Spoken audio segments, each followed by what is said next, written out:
Alrighty, guys, welcome. Thanks for joining us. We've got about 60 viewers at the moment. My name's Al, and this is Rapid Raging Miner. Thank you for joining me, mate. Much appreciated to have you on the show. Hey, guys. Glad to be here. Yeah, it's pretty cool, actually. There's been a whole bunch of stuff that's happened since episode 1, and anyone that has had the chance of viewing episode 1, guys, there's so much information to go through that hopefully we can cover it in a short amount of time. That would be awesome, but we do want to give as much information to you guys as possible, whether you're watching live on Twitch right now or whether you're going to be watching later on YouTube. We've got some really cool stuff for you, okay? For the meantime, let me start some music in the background. And what we're going to do is I'm going to actually swap over to my... not that one. I'm going to swap over to the NBM website. Oh, excuse my mining claims. So for anyone that was that's been around the community for the past couple of weeks at least, will notice that there's been a noticeable change to the main game site. Okay, so the most noticeable thing. So I'm just going to quickly minimize this window so that we can see a little bit more of the game site. The most noticeable thing would be the main menu. Okay, so it's looking schmick. I really like the layout of this. It's not just a standard list. The design that's gone into this is fairly, it's been designed fairly pleasantly to look at, which is awesome. So just quickly going through some of the things that have actually been updated here. So basically, there's been a complete redesign of this homepage. Okay, the first one there is the market. Now, the market is for anyone that's actually been on this website before. It's a direct replication of the listings on Atomic Hub. Okay, so the reason why this was created was because we didn't want to have to have our users, I guess, go to Atomic Hub and search through. The filtering isn't great either, so you could filter for a couple of different things, but really what we wanted to be able to do was we wanted to be able to filter for the different types of cards, so whether they be active cards, land cards, construction cards. We also wanted to be able to filter by rarity as well, which is common, rare, and you've got legendary, ultimate, okay? And then a couple of other ones as well. So basically, by using the NBM game site to be able to view the market and the available things for people to essentially purchase or swap and trade, this was just going to be a much easier way for the community to be able to see those and interact with those things. The second thing is the My Cards. So the My Cards here, guys, is essentially a view of your own portfolio. So if you are logged in, so the top right up here, if you're not logged in, it'll say login. If you are logged in, it should have your Wax, logo. If you've set up your Wax logo in your wallet, and it should also have your wallet address as well.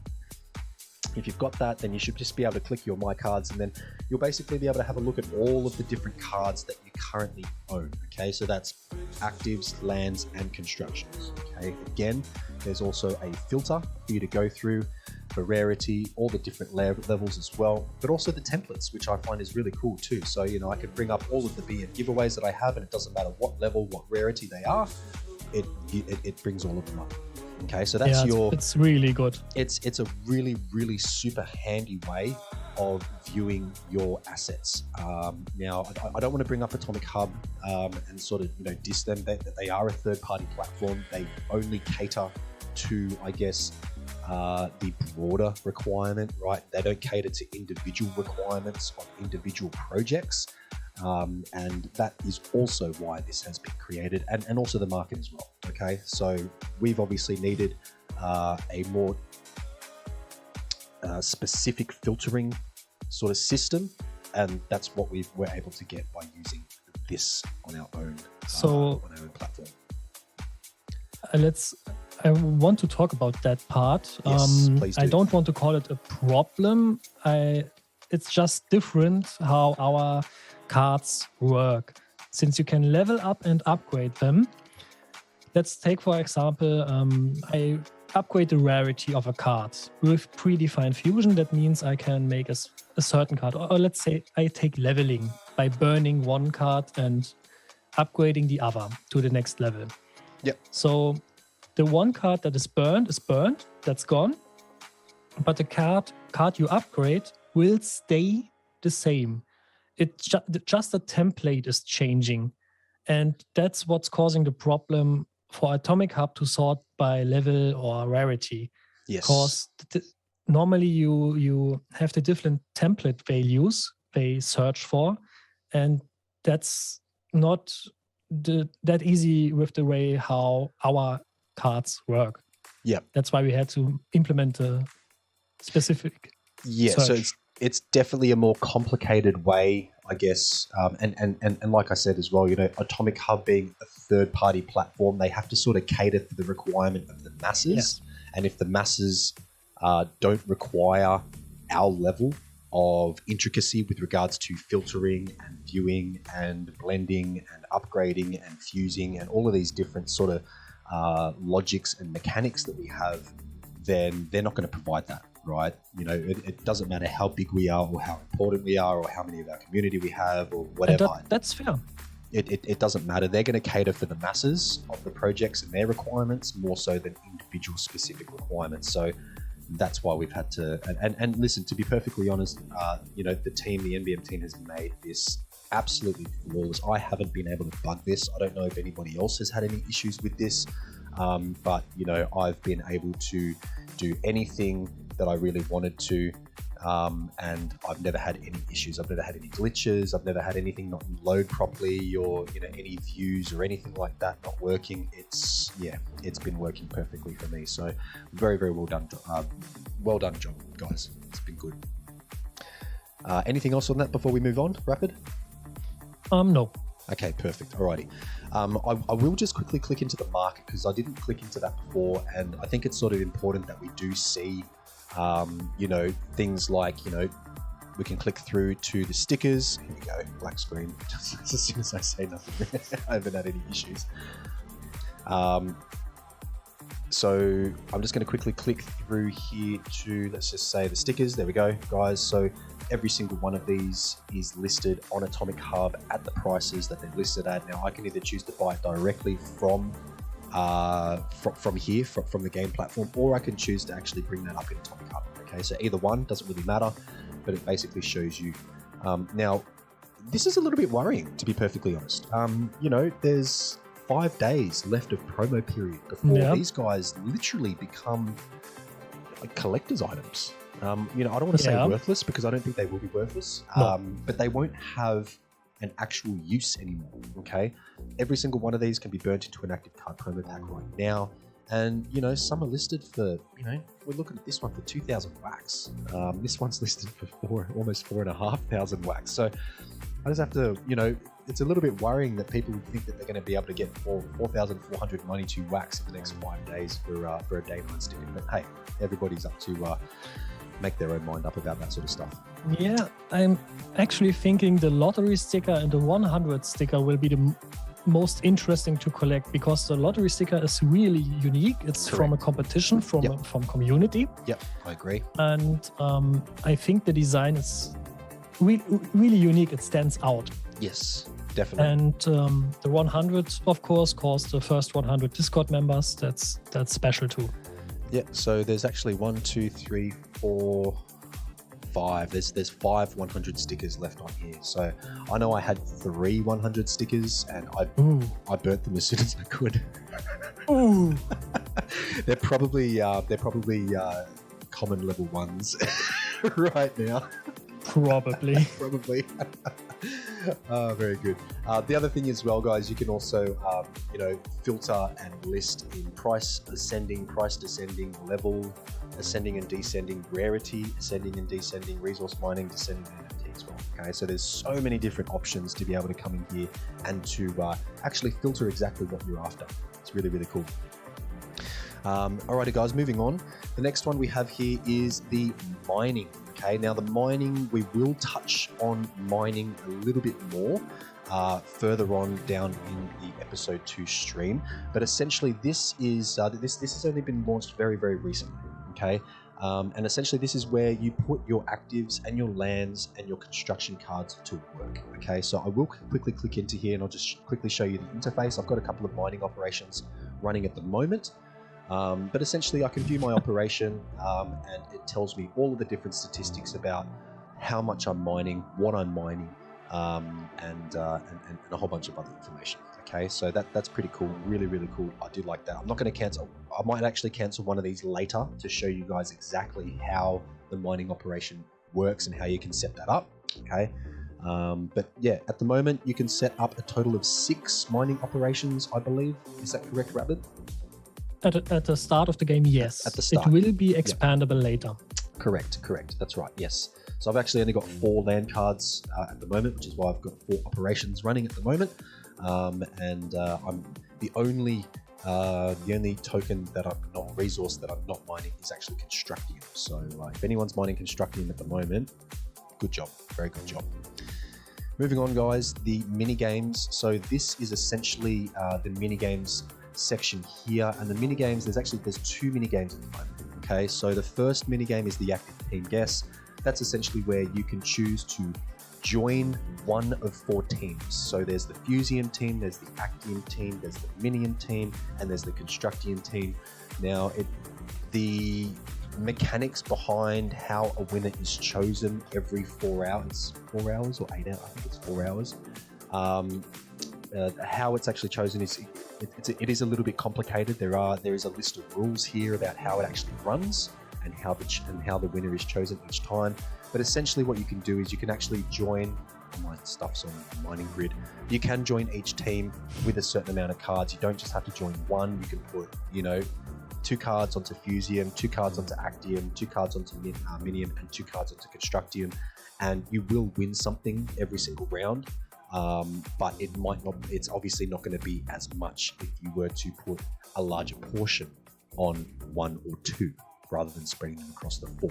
So you can have a look at the history of which teams have actually won in the past. So the last round was actually won by the Minium team. Okay, and that's the first one that they've won in quite a while, since sort of the other day, actually, since before Monday. So that's almost 5 days, 6 days since they've won. But at first there was a fairly slanted sort of Constructium win. There was a lot of users just piling their cards onto Constructium, and so it would always end up having a much higher result at the end of it in terms of total power. But the team has tweaked that and they've made it a lot more fair, I guess. And so we're starting to see a lot of the Fusium and the Actium team actually starting to come through with quite a lot of wins, which is really good to see, actually. It started to change after the rules came into play, since we have about 4 different rules changing randomly. Yep. And by placing certain cards in other teams, you can weaken them. Yes, correct. And strengthen your own team. And that gives it a more tactical aspect. And that's why we see more teams winning instead of simply one dominating everything. Correct, that's right. Have you got are you fairly, you've got quite a few assets into the into this mini game, don't you? No, I have 1 in every team. And okay. The rest is on the mining grid. Yeah, okay. Yeah, so I don't have any on this at the moment.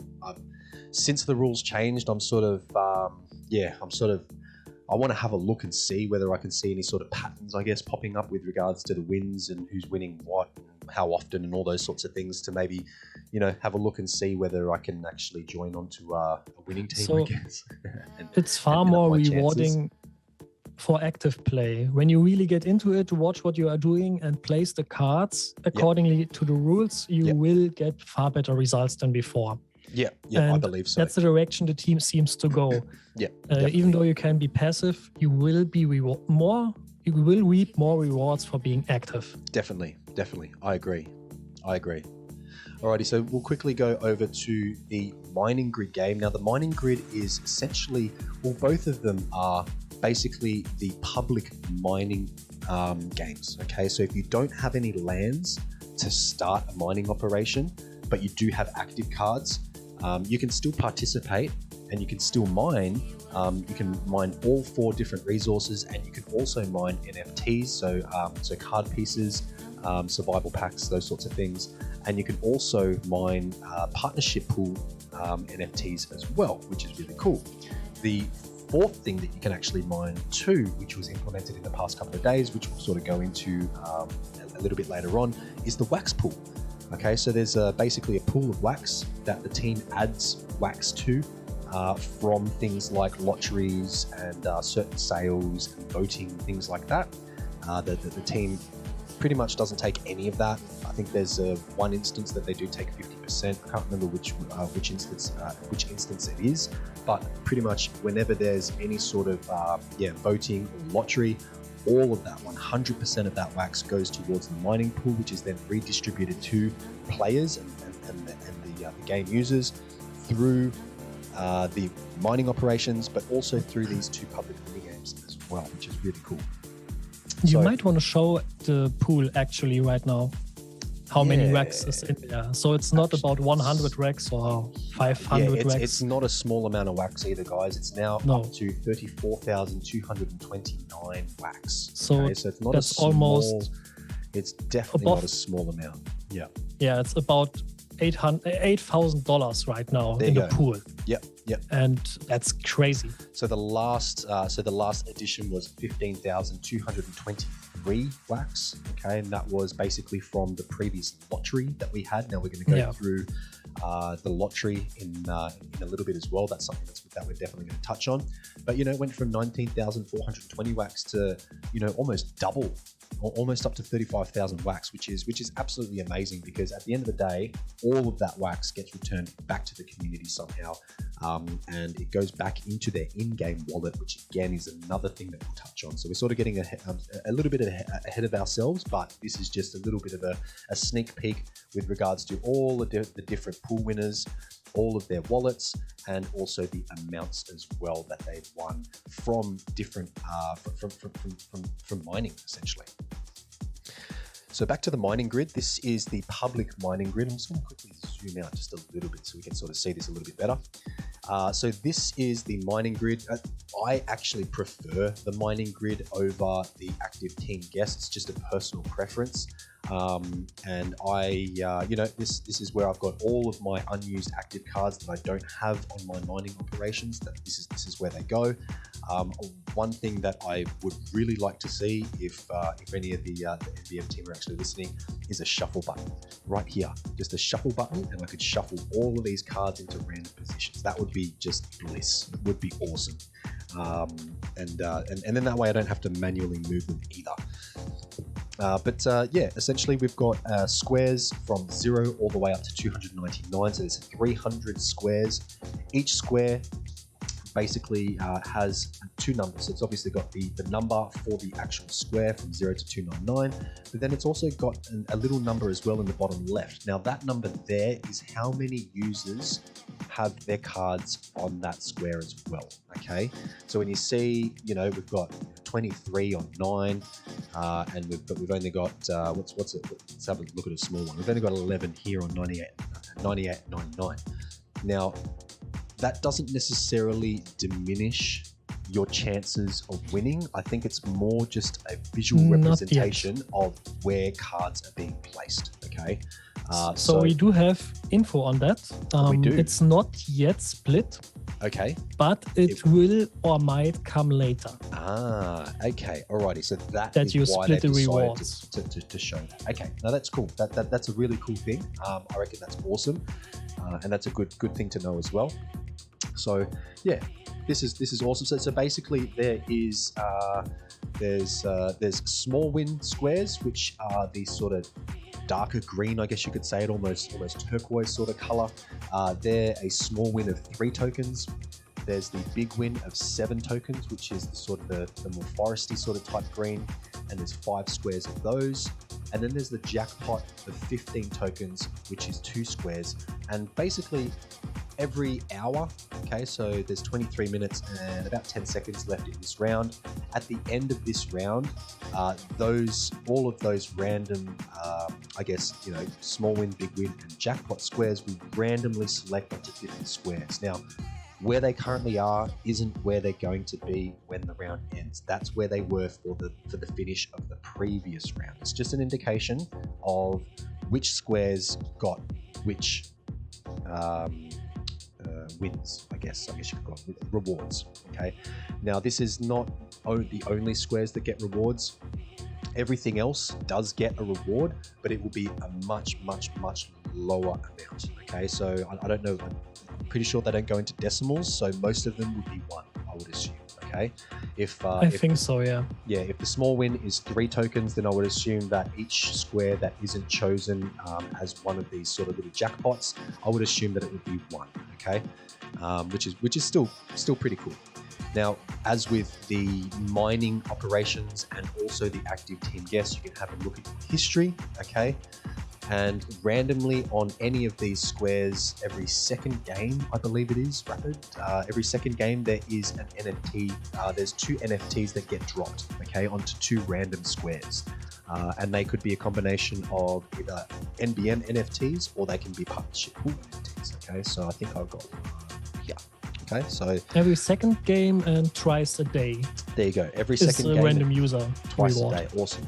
So here is an asset that I got from the active team guests. It's a chibi coin, which is awesome, and that again is from our partnership pool. Okay, so that's pretty cool. That's actually a nice NFT. Yeah. Actually, I was looking at it, going, oh, it's not just when you get like little NFT coins, they're usually like inanimate sort of things, but it's got a couple of little things scrolling around it, some starry things, and it blinks as well. So that's pretty cool. Yeah, it's a nice little looking NFT. Shiny. Yeah, shiny. So yeah, guys, this is the Mining Grid mini game, and this is my favorite mini game. I do have to say, I do like the fact that I can visually see where everything is placed. I can see the location of the previous round ending jackpots as well, so I can sort of maybe adjust. This is I like it. I like it a lot. Anything else on the mini game at all, Rapid? No, I don't think there's anything else. Except read the rules. They explain everything you need to know too. And I wish you good luck on the mining grid. It's the most rewarding mini game we have. I believe so. Yes, correct. Oh, and also wax pool too. Alrighty, guys. So there is certain grids. I don't know the exact number, but I do know that there are certain squares that do have little jackpots of wax. It can be 1, it can be 3, it can be 5, it can be 15, or it can be 30 wax. Okay, so there's different percentage odds for each amount. So you can win wax as well, which is really cool, really cool. Okay, so tokens, all 4 tokens, partnership NFTs, NBM NFTs, and also wax that you guys can win on this video. Really cool. Okay, guys, so moving on.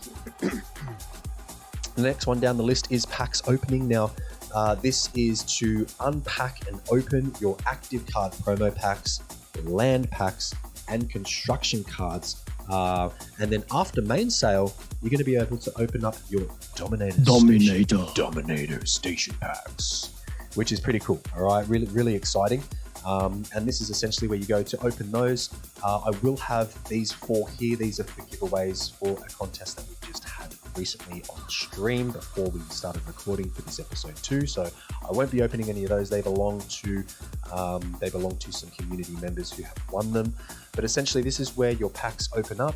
Okay, and you can select open, and there's a nice little. I guess you could say it's kind of like an opening ceremony, isn't it, Rapid? It's like a little opening ceremony, and it's got the pack and it rips open, and it looks pretty cool. Anyway, if you haven't really experienced cool, it, you haven't experienced it, you should show the peeps. We should, but I can't open this. I won't do that. But it will be a legendary, I bet you. Oh, I reckon there's an ultimate level 5 in one of these. and it kills me. I mean, you want to teach the people, don't you? Yeah, that's it. That's it. Streamer's luck. A little bit further down though, guys, down the list here, you can see here, these are the pack opening chances. Okay, so for the active card promo pack, which is, as an example, one of them that I've got here, you can basically see the level chance that it's going to, in a percentage, in terms of, there's a 45% chance to pick up a level 1. There's a 25% chance to pick up a level 2, all the way up to a 5% chance of a level 5. That's level. And then you've got a rarity of 65% common, 28.9% rare, etc., all the way up to 0.1% ultimate. So obviously the hardest card to get out of any of these packs, really, at the end of the day, is an ultimate level 5. That's what everyone is trying to gun for, which is what these examples are here. Okay.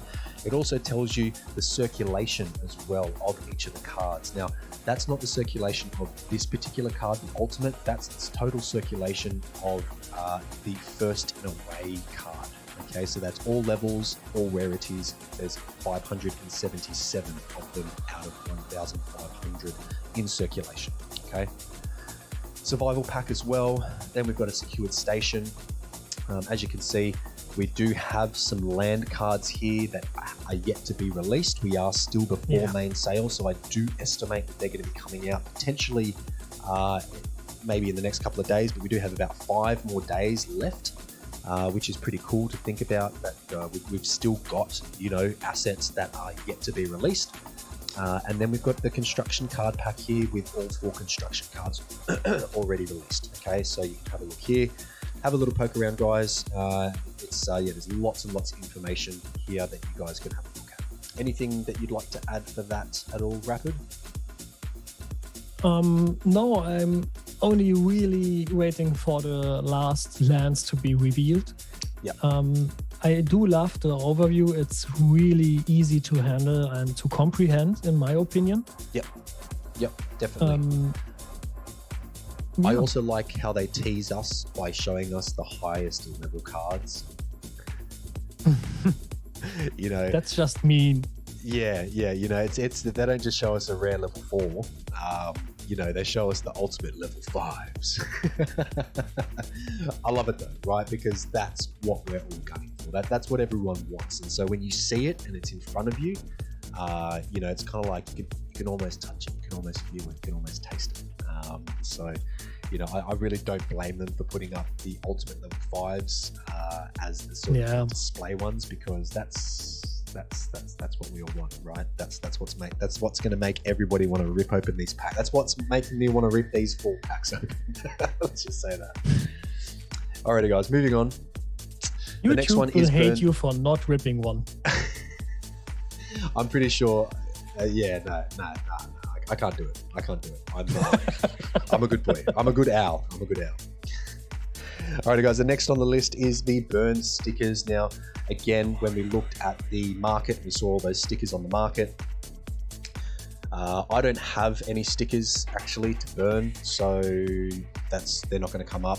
However, if we go through to blending here, these are the blending recipes that we can use if we are holding a specific recipe of stickers to blend. Okay, so we've got these guys here, which are the 5 stickers for 6 packs. Okay, so I don't know how many more of these are actually being blended. I would assume that probably not that many anymore. When they first released these 2 blends, I could imagine there would have been a lot of stickers being blended, because for 5 stickers being blended, you actually ended up with 6 packs. Okay, so you would actually end up with 20% more than if you were to just burn these stickers individually in the burning tab, in the burning page. Okay, so this is a pretty cool little thing, but you do need to have the exact recipe. Okay, which is difficult. It can be very difficult. And what I want to add, that's another thing active people and time invested people were rewarded with, since when you were there and one of the early birds who spotted the recipe, that was actually tagged in sneak peeks. Yes, it was. you immediately knew the worth of this recipe, of the cards, and started trading people. And you got rewarded with this extra pack, this 20% bonus. That's what I got. It was simply great for everybody. Yeah. So I think I had enough to do 4 to do 4 blends, but I swapped and traded and bought a couple of stickers as well off of secondary, and I actually ended up doing 7 blends. So I actually ended up getting 6 packs for free. 7 packs for free, along with 35 packs just for doing the blend as well. So 35 plus 7, I ended up with 42 packs just from doing blends this way, which was awesome, because at the end of the day, you know, if they didn't bring this out, I would have only had 35 out of those, and I ended up with 7 more packs. So I'm totally wrapped that this was an option. The other blend that you guys can do, which is the blend that's going to hang around. Okay, so this is the blend that's going to hang around. This is the blending of 5 card pieces, and those 5 card pieces are going to equal 1 active card promo pack. Okay, so I do know that we're doing giveaways at the moment, combination of active card promo packs and card pieces, depending on, you know, what sort of giveaway it is and all those sorts of things. But these guys are going to hang around. Okay, so you're going to be able to mine these guys on any of the mini games, and I do also believe you're going to be able to mine these in the mining operations as well. So after the promo period, the card pieces will be hanging around, and this blend is still going to be available, which is awesome, because it just means, you know, you don't just have to go out and buy these active card promo packs. You know, if you've got a decent operation set up and you're mining NFTs, or if you've got, you know, some cards onto the mining grid or the active team guests, you can still get these card pieces, which is awesome.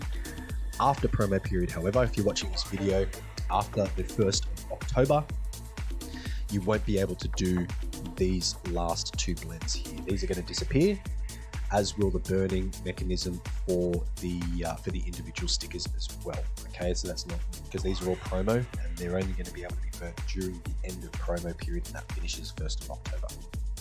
So before you continue, yes, I have to speculate about the future.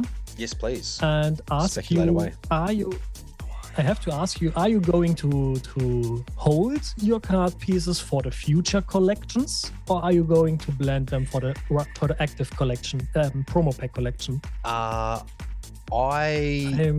personally am really just focusing on the main sale at the moment, personally. So I have been blending the card pieces into active card promo packs so that I do have more assets, which ultimately will mean that I've got more tickets for main sale. I do see the advantage though to potentially not blending them and potentially saving card pieces that I have won in different giveaways and those sorts of things. And also I've won some card pieces on the mining grid and some of the other mini games, and saving them for future collection releases definitely. I definitely see the advantage of that. Right now I'm sort of just concentrating on the main sale. I do know that you have said previously that you're going to be waiting. For the main sale, I'm going to blend them too. But after this, or if I don't break another 10 assets line, I will keep them for future packs, I think. Yeah, okay, all right. Yeah, that makes sense. Okay, so you're going to wait till the very end of sort of, you know, just before main sale to see whether you're going to break that 10 assets. Okay, that makes total sense, actually. Yeah, okay, interesting. I think I might have 4 sitting in my wallet at the moment, but I did definitely, I think I've done maybe 2 blends of the card pieces to make the to make active card promo packs previously. But I think I've got about 4, I think, at the moment. So this might be a good point for Kinyo's question. Will promo go into something into the future? I think you mean the promo active card packs. That's only the current collection. You know, the 40 active cards. Yes. And as soon as something else is coming, something new, that will be another collection. There will be another pack, I think, because it won't be a promotion pack anymore. That's right, exactly. Yeah, so if we go into here, guys, let me just quickly go back to, let's just say my cards, for instance. You can see that all of these guys all have a little red banner on them, and they all say promo, okay? So one thing that is interesting is if you have a look at any of the card pieces don't have promo on them. Okay, so that tells me instantly that they're going to be available for the duration of the game as, you know, collectibles to be able to, you know, blend into different packs, I guess, in active packs. But the current promo active cards, active promo cards, are definitely from the promo collection. So therefore, I would safely assume, and I would safely speculate that there will be more collections released in the future that do not have the promo banner on them. Okay? Pretty safe to assume that. Yeah. Okay, guys. Alrighty. Are we ready to move on? Do it. Okay. So the next one here, guys, we have is the lottery. Now, the lottery is pretty cool, actually. I really like the idea of lottery. Now, the lottery is basically something that has been set up by the team where anyone can participate. It costs 1 ticket per wax, okay, and it's essentially a donation. So the team doesn't take any of that wax. Again, all of the wax collected through the lotteries goes into the mining pool. So that was where we showed you the mining pool earlier, with the 15,000 wax have been added into the 19,000 wax pool, and, you know, to make, you know, 34,000 wax in total. That 15,000 wax has come from the previous lottery. Now, there is still another lottery that's running at the moment, okay? And the really cool thing about the lottery is that they've got some really cool rare cards here, okay? So these are all of the total entries. So at the moment, there's a total of 15,223 the total entries, okay, and each entry costs 1 wax. All right, that all gets returned back to the community. But, you know, for example, there's, you know, this guy here, which is a legendary mining album. It's a legendary level 2. I know. I want it. I want it. I want it. I want it. So as you can see, it's got really this is the single best card that you can have if you want to be able to mine. Okay, so if you're a miner, the mining album is the card that you want to be going with.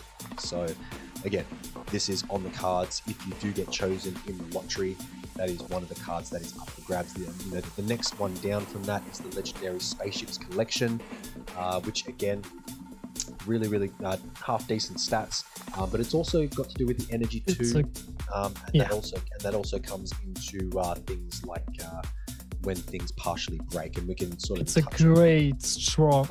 It's a really strong PvP card. Yes, really strong. Correct. It is. Yeah. So, how many entries do you have for that particular lottery? My entries. Yeah, I've got 500 entries into that one. I actually don't know if I've won or not. I did. I think you saw it right now, right? I just saw that.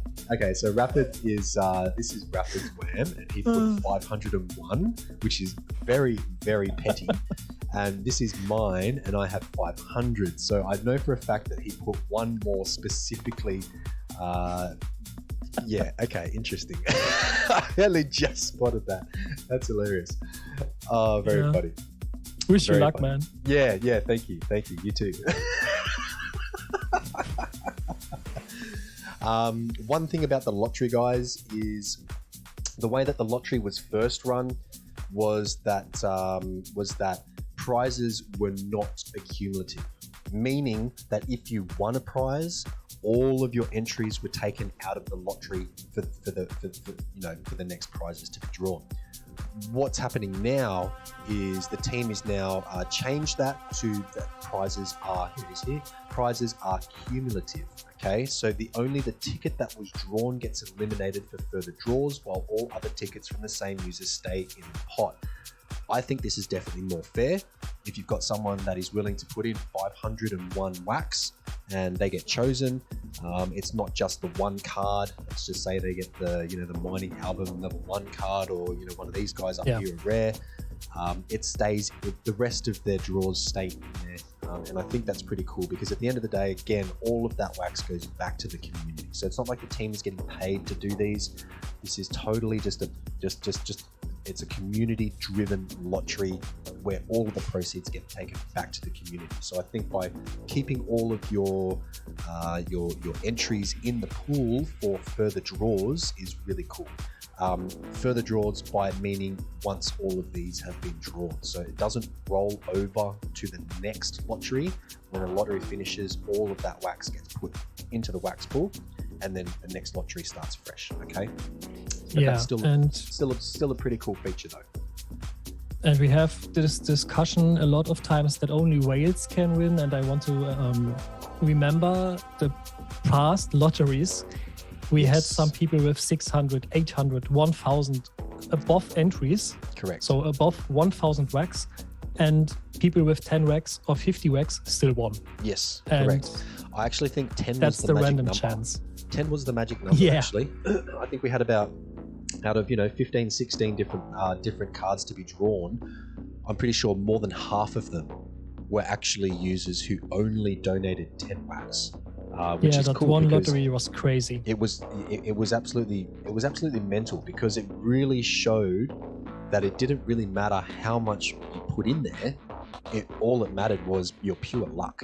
And so I guess that's why when we have a look down here, we see there's so many users. If we sort of start going from this level here almost, it's like, all of these guys have all put in sort of 10 wax. All of these guys. There's a nice big chunk of these have actually just put in 1 wax. And then, you can also choose to do one wax as well, which is pretty cool, right? So all of these users here will just put 1 wax in. And I wouldn't be surprised you can... Sarah, you're going? You can do the math. It's still fair. Let's take the 1,400 wax guy, for example. That's about, let's say, 10% of the pool. So he has a 10% chance to be pulled. Yeah.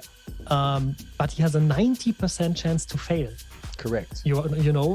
Despite putting in that amount of wax. So, yeah, it's still very risky.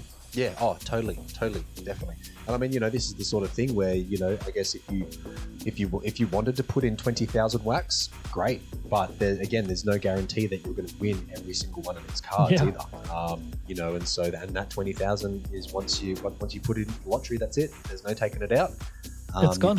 You've donated that. Okay. So yeah, I find that's really, really cool. And I'm going to keep repeating this. The wax goes back to the community. That's the most important thing here, I think, is that, the team isn't selling these.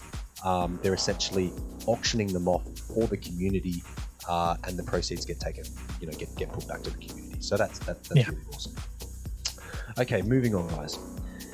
The next is the wallet. So the wallet is something that I think is a really, really, really, really cool feature.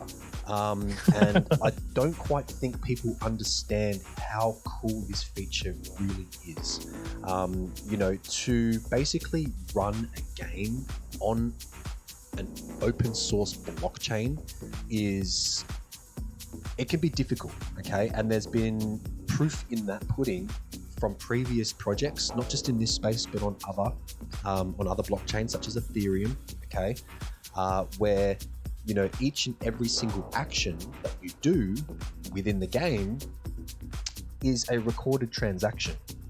Now, when you've got not just a handful of users, but when you've got thousands or tens of thousands or hundreds of thousands of users using that same platform on that same blockchain, transacting millions of transactions every single day, that is when the blockchain starts to cop it, and it starts to be a really heavy load on the blockchain. Okay, now that doesn't just affect the platform, it affects everything on the blockchain. ERC20 is a prime example, okay, of so many different projects creating ICOs and creating ERC20 tokens. And I'm going back a couple of years here, thank you. Oh, I just got some rewards. See, guys, I don't have to do anything. I'm just here talking to you. I got rewards. Thank you.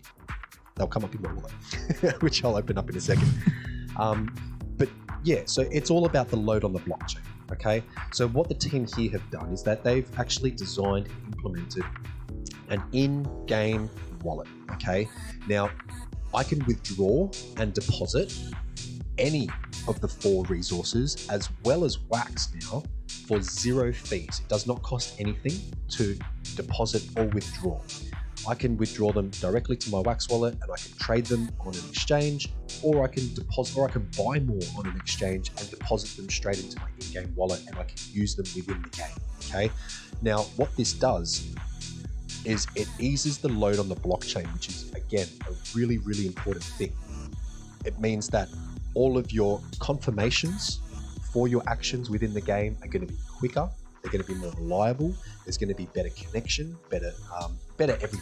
Okay, so everything is working faster. Everything is working a lot more seamless, and that's because there is an in-game wallet that handles all those individual user transactions rather than just putting them all onto the blockchain straight away. It does it all within the NBM sort of metaverse on their platform. Okay, so there is a way to check all of your wallet history. So this is for Fusium. You can see here I've got all my mining grid rewards. I've got my my mining operation rewards here as well. Okay, and it basically lists them all. Lists all of them. Okay, which is pretty cool.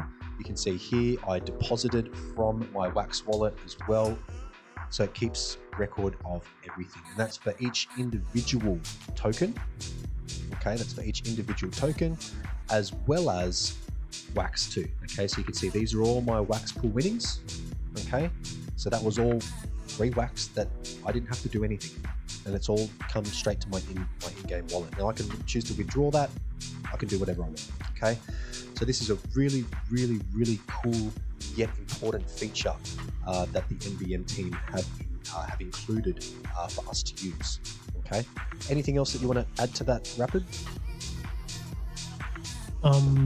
Someone just noted it would be a nice saving wallet even. Oh, totally. So technically, if you want to set a limit for you to spend on certain things and forget about something for a while, totally. You could transfer your wax over there. 100%. That's actually a great idea.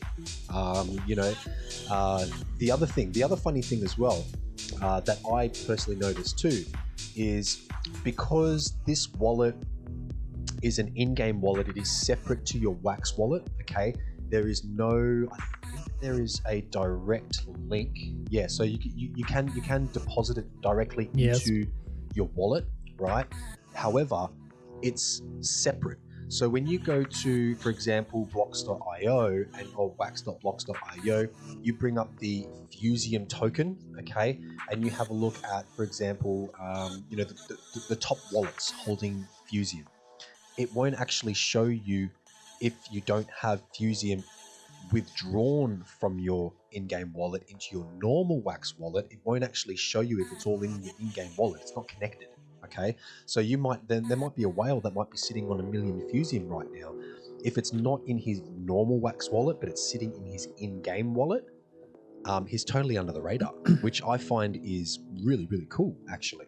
All those transactions are basically somewhat hidden within the game mechanics, and the only time that anyone is going to ever know that he's got 1 million Fusium is if he withdraws from his in-game wallet and deposits it to his normal wallet. So it is almost like it's a savings, right? So if you want to be able to transfer some wax over, you can do that. That transaction will obviously show on the blockchain, but if you're accumulating wax from the wax pool, much like I've got here, I've got 98 wax here, nobody can see that I've got an extra 98 wax. All it shows is what is currently in my normal wax wallet. Go on, Rapid. So it's crazy what you can earn with the mini games and the mining. Yep. You can see it on Old's wallet right now. I think you are mining since the alpha started. Oh yeah, I got straight into that. And these are no reduced mining rates. We are on full power. Yep. You can see he can almost in a few days most likely buy a pack from the shop. Yep. It at least looks that way with his 72,000 Fusium. Yep. That's if he goes on Alco and tries to sell it, it would be a crazy amount. I bet around 1,000 1,000 racks altogether easily. Actually, no, I think it'd be more than that. Yeah, it would be more than that. Yeah, easily. Yeah.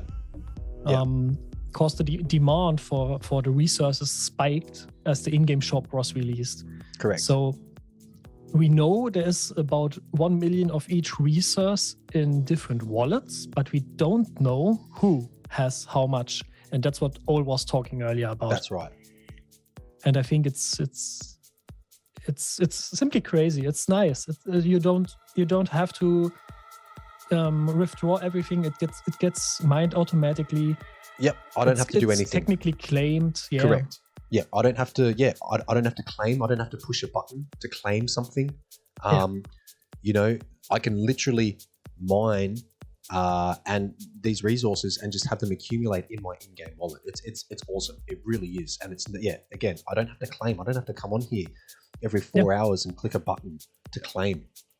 You know, it just happens automatically. And if I do want to, you know, transfer them over to alcohol, over to an exchange, I can. It's really super easy. You just literally click withdraw. You type in how much out of the total amount that you want. You hit withdraw, and within literally 10 seconds, it's in my normal Wax wallet, and I can be on alcohol, and I can set, you know, a sell order. I don't know if you know, you can click the number itself to transfer to withdraw the max amount. So you don't have even to type it in. Oh, there you go. Even better. Yeah. The comfort and the access, it's so easy. It's really, really made for us users. There you go. So I've just done a withdrawal, right? Yeah. That was literally it. Withdrawal successful. I've got a transaction here that I can click and I can check on the actual blockchain. Okay, which is super, super easy. There it is. Yeah, the quality of life is insane. Okay, and you can see here at the moment I've got 0 Fusium, but it's still confirming. Okay, so it will take a second for it to actually come through. Maybe if I just quickly refresh the page, we'll see. It is a there you go. It's already in my Wax wallet. Boom. Okay, and I can do the same thing. I can do a deposit, and I can type in whatever that number is there, which is 72473.329. 233 deposit. Let that confirm. Processing. There you go, and it's in my wallet again. That's how quick it is, and that's how easy it is. And I did that all for free. I don't have that didn't cost me anything, which to me actually blows my mind. I've been in crypto since 2016, and everything has a fee, right? So this is it's amazing. I'm loving it. That's the advantage of the off-chain wallets. Correct. Yes, sorry, that's the word I was looking for. Yes, they're off-chain. Correct. They're off-chain. Alrighty, so that's the wallet, guys. Okay, really super easy to use. It's all integrated into your mining, and you literally, it's easy. It is so damn easy. It's so easy that it should be criminal. Alrighty, guys. Next is the NBM Library. Now, if you've ever wondered, I wonder what that card is and how many stats that has, or how many are in circulation, or all those different sorts of things. This is where you can basically view every single statistic about every single asset that's been released. Okay. Now, as you can see, all of these cards at the moment are the ones with the promo banner on them. Okay, and they've all got the special 10% on the road to investor roll. Okay, so these are definitely for promo period. This is the promo collection. Now, for example, the first in the way, you can have a look here and you can see, okay, so the common level 1s, which have an energy of 10 and a power of 15, resource mining of 1, NFT mining of 1, there's a circulation of 245. I think I've got about 200 of those. I'm joking. I'm actually not joking. But, so you can have a look at the circulation of each and every single level. You can see the BM sticker. There's actually only one of the legendary level 4s. Okay, there's actually no legendary 5s that have been minted, and there's no ultimates either of this guy. Yeah. Same goes for the first in a way. There's no ultimates that have been released either, which I find is actually really quite an interesting statistic. Same goes for the BM Energy. There's one level 2 ultimate, level 3 ultimate for the BM Power. So again, this is where you guys can go. You can have a look at all the statistics about all of the different cards. You can see what cards are currently out there. Wow. Someone's got an ultimate level 5 BM NFT. So they've got this guy right here. Wow. Yeah. I think that was a 1 in 10,000 chance to pull. Oh, easily. No, far more. 0.00001 at the very least. Just keep adding zeros, Rapid. 4 or 5 zeros. Impossible. Netmark did the math. Let's just say that. It's impossible, guys, okay? If you manage to pull one of these ultimate level 5s, you are absolutely set. That is how serious we are. You really are set. And there are some crazy people right now, Purple, that are actually selling their ultimates. And listen, he's doing it for his own reasons, and props to him, man. I would not be able to sell an ultimate if I got an ultimate. I would especially not mining album. No, definitely not. I would be framing that thing for sure. So yeah, this is the library, guys, and again, they've got all different filters, so you can choose between lands, actives, constructions. Obviously, these guys haven't been released yet, so there's 0 circulation of all of these. Yeah, so pretty cool. Very, very cool, actually. Anything more about the library at all, Rapid, that you want to touch on? No, I think it's already everything is set. Excellent. Very good. Alrighty, guys. Next up is the partnership pool. Okay, so that one is interesting. This is quite interesting here. So Rapid, please stop me if you want to input anything. Okay. So right here is our partnership pool. Now, as Rapid mentioned before, there is certain requirements for projects to apply, I guess, okay, to apply to become a partner of NBM and to participate in the partnership pool. Currently, we've got Journey to Godhood, we've got Metaforce, we've got Taco, which I know is Denison's favorite. We've got Atomic Kings, we've got Gods and Legends, Golden Cage, Crittercraft, Swamp Soldiers, Galactica, Ultra Rare, Crypto Chibi, which is one of those coins that we showed earlier, Armies of Power, okay? So all of these guys here have all got NFTs that are in the partnership pool that you can win via mining, or that you can mine, okay? Now, if we go over to Partner Pool, you can basically see here, this is the partnership pool for the Journey to God NFTs, and this is there's a lot, right? There's a lot of them, so you can mine all of these NFTs through all of the mini games and also through the mining projects as well. Okay. You should have kept scrolling because there are really good items in there. It's not just the tier 1 stuff that's about 5 wax or 10 wax. Yep. There are some packs even in there, so you can even pull packs from Mining Grid, for example. Okay, that's pretty cool. So depends on the partner pool, but for Journey to Godhood, for example. Yeah, okay. So at the moment, it does look like, and listen, this doesn't mean that more won't be added at a later stage as well. So if I go here, so that's probably not a perfect one. I think it was Gods and Legends, actually.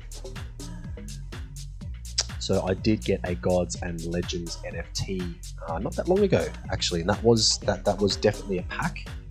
Where was it? Nice. SC, I think it was. Yeah, it was one of these things.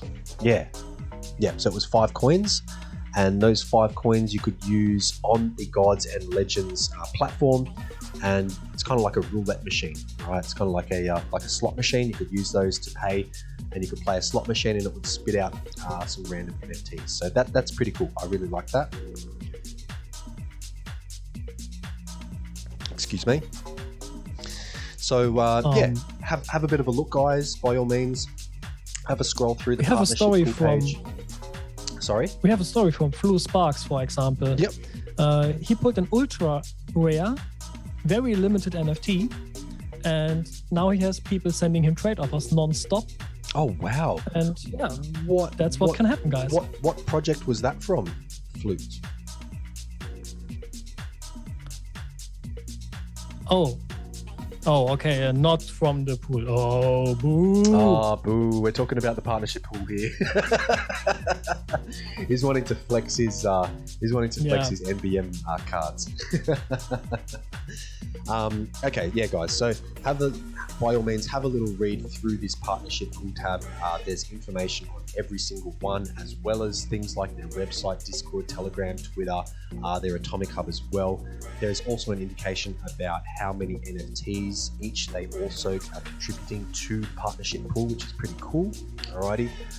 But by all means, guys, have a little look through. There's some fantastic partners and projects through here as well. And definitely worth checking out. So, and I really look forward to mining, some of these some of the NFTs from some of these projects. And I really love the transparency regarding our partner pools. We have the page, we can check the pools, we can check everything. I love it. And it's kind of like, not only are we mining their NFTs and being rewarded with their stuff, but we can join their Discord. Yeah. We don't have to go looking for it. We can download the app for Taco right there. The website is there. The Atomic Hub is there. All of the information with regards to this is totally transparent and totally open. And that's exactly how it should be. Fantastic. Alrighty, guys. Next up is the sales. Okay, so the sales is a fairly important aspect of this game site.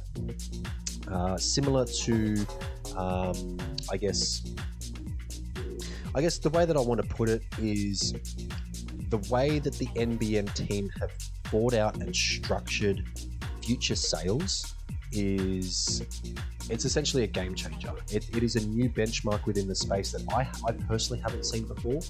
And the way that they're structuring sales is that they're no longer using third-party platforms such as Atomic Hub or Nifty Blocks to host certain sales events. Okay. Now, we are going to be talking a little bit into the main sale shortly after we finish going through this main menu.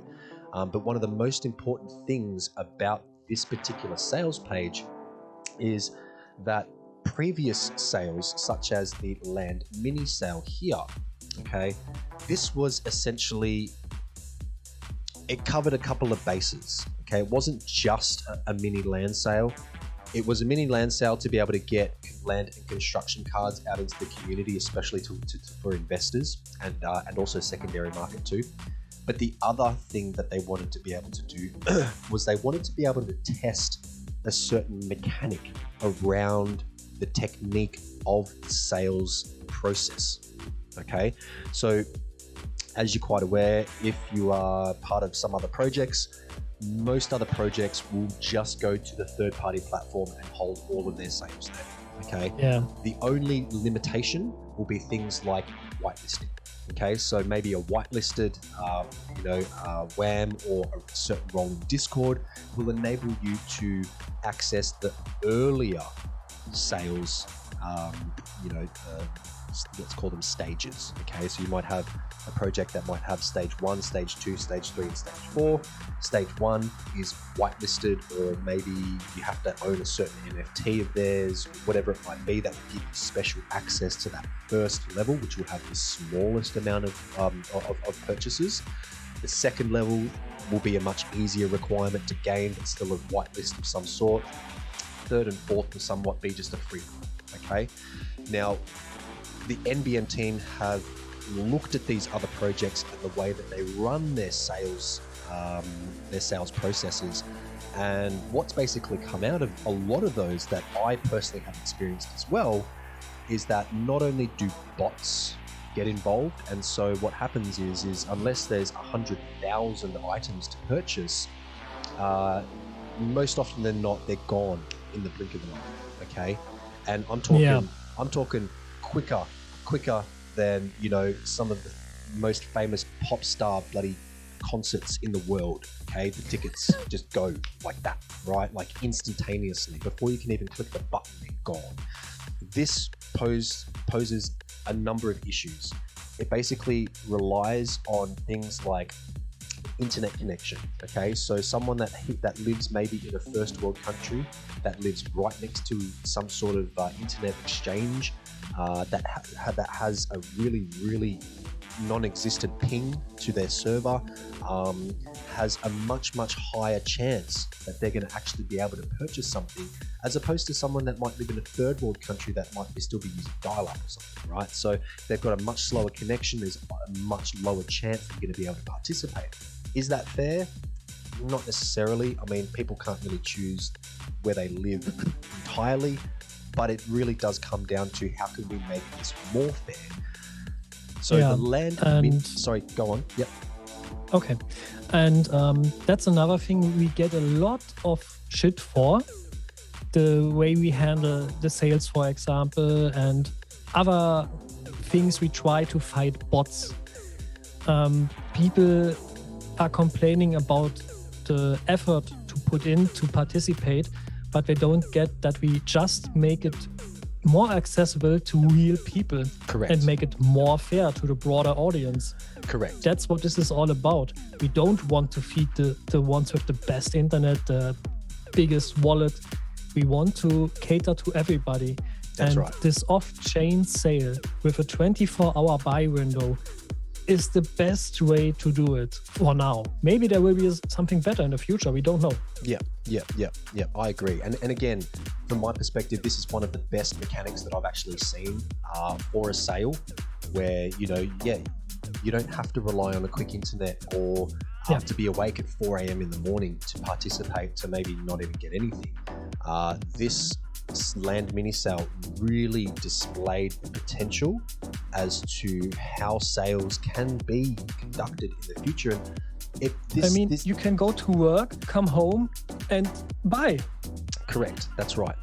So the way that it worked, for anyone that wasn't here or anyone that might be curious as to how it actually functioned, was you were basically issued a ticket. Okay, so for every 10 NBM assets that you owned, that equaled 1 ticket.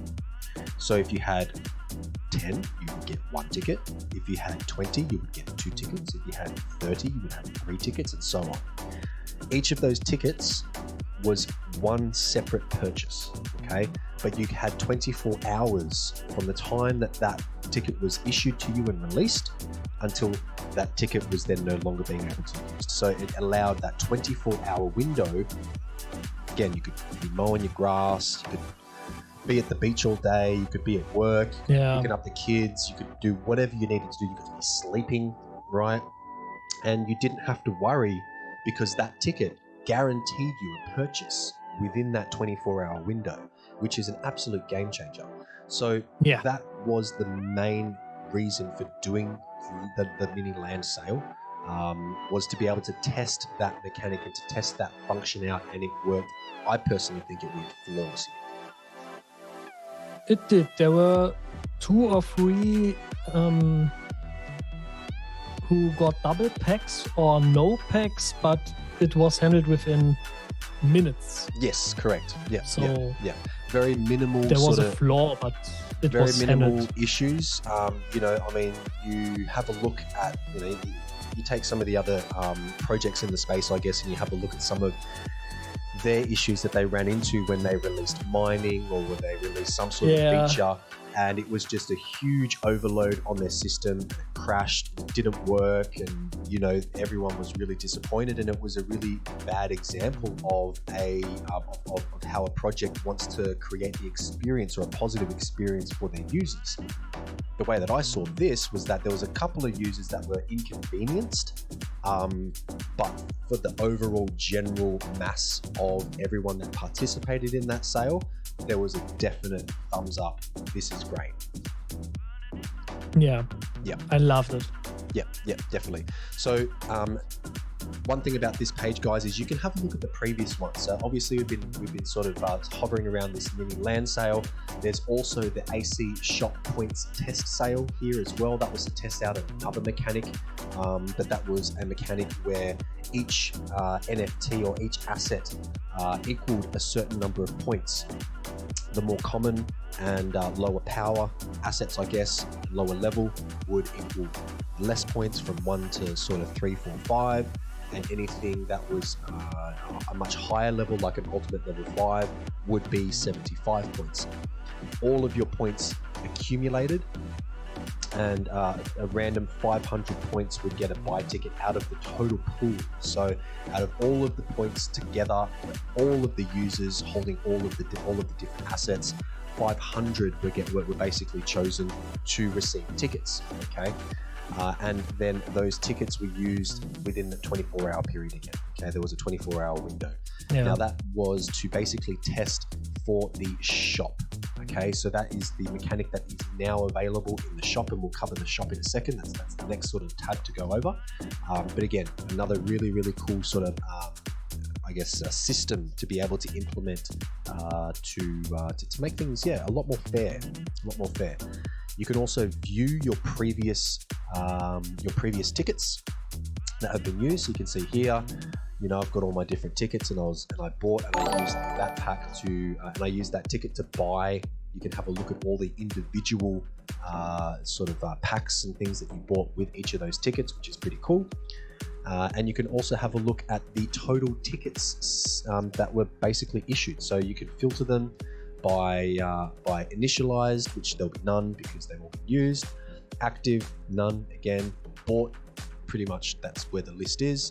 And then and also rejected as well. So there were some that weren't actually used. It's only a very small amount that weren't used, but that's all. It's all transparent. It's all open, and you can have a look. And you can have a look and scroll through and see what everybody bought. It's pretty cool.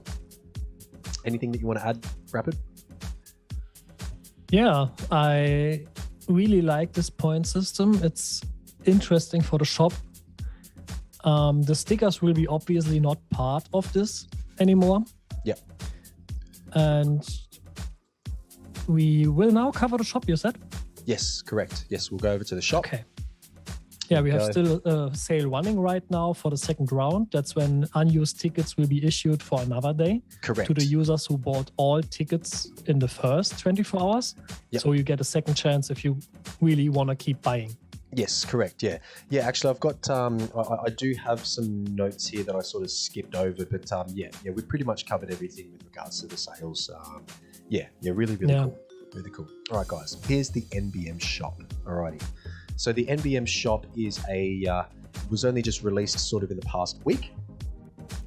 This is really cool. This is awesome. I really do like how they've put this together.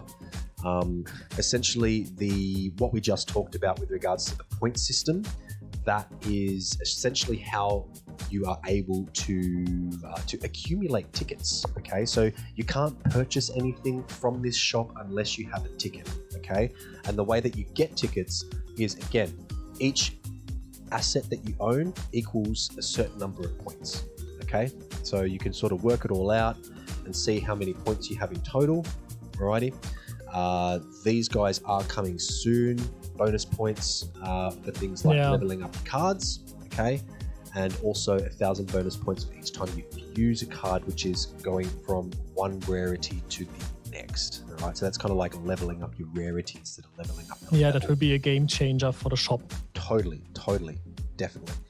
So there's I think it is the total cumulative number, isn't it, of all assets and points, and then every 24 hours, 50 tickets out of all of those points is issued to a random to a random 50 points, basically.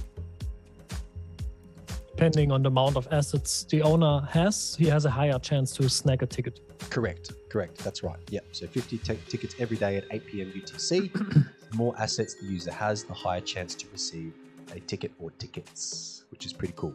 Okay. So in the shop, you can choose to, purchase. Basically, got however much you've got here, plus, and then this is obviously I'm nowhere near being able to buy a construction pack. But I can buy one of these guys. Oh no, Survival I can't. pack. No, I can't. Soon. I can't. I need. Give it a week. Yeah, maybe give it a week. But I can buy an active card promo pack. That's pretty cool. I could actually get 4 of those if I really wanted to. I could get 4 of those. Or I could get quite a few of these. Actually, no, I can't because I can only buy 3 because I've got 3 tickets. Yeah. Sorry. Okay. That's the great limitation. That's the good thing. That's the limitation. Otherwise, right? So you can't just get whales coming in and just buying everything up. They have to have a ticket to be able to purchase, which is really cool. Yeah. I quite like that fact, actually. And it basically means that, you know, the shop just doesn't get absolutely flooded, right? I really like that. Yeah. And it might also mean, okay, so let's just say I don't have 3 tickets. Let's just say I've got 0 tickets. And let's just say I get 1 ticket, right? And I go, wow, that 1 ticket, it took me a couple of weeks to get. I really want to buy a construction card pack, but I don't have enough, but I really want to buy one. What that will do will then increase the demand for both Fusium and Constructium, because I want to purchase some on the open market so that I can meet this and use my ticket to buy that construction pack. Okay. But it's, sorry, go on. And what you can't forget, right now, these tickets are tradable. You can sell them. And since people can't reach the amount needed for something juicy like a survival pack or a construction pack, they are selling on the market for $20, $30 right now. And I don't think that will stay that way. I really believe as soon as we can fill our land slots and start mining for real, those tickets, especially after the main sale, more people will have more assets. Correct. So the pool will get bigger, and we will have a smaller percentage of the pool, or a smaller chance to participate, to get a ticket. I think the worth of these tickets will be quite high later on. Yeah, interesting. Especially when people get the points the tokens to buy something. Yep, I agree. I do agree. Yeah. And then, you know, to be perfectly honest, there's not that many tickets on the shop. On the open market at the moment. You know, I mean, we've got, you know, probably maybe about 10, if that, at the moment. I think some of them are selling for pretty expensive. Around 100 have been issued so far. Yeah. Interesting. And I wonder how many have actually been used so far since they've actually been issued. That'd be an interesting statistic to find out. But so that's the shop, guys. Alrighty, so really cool.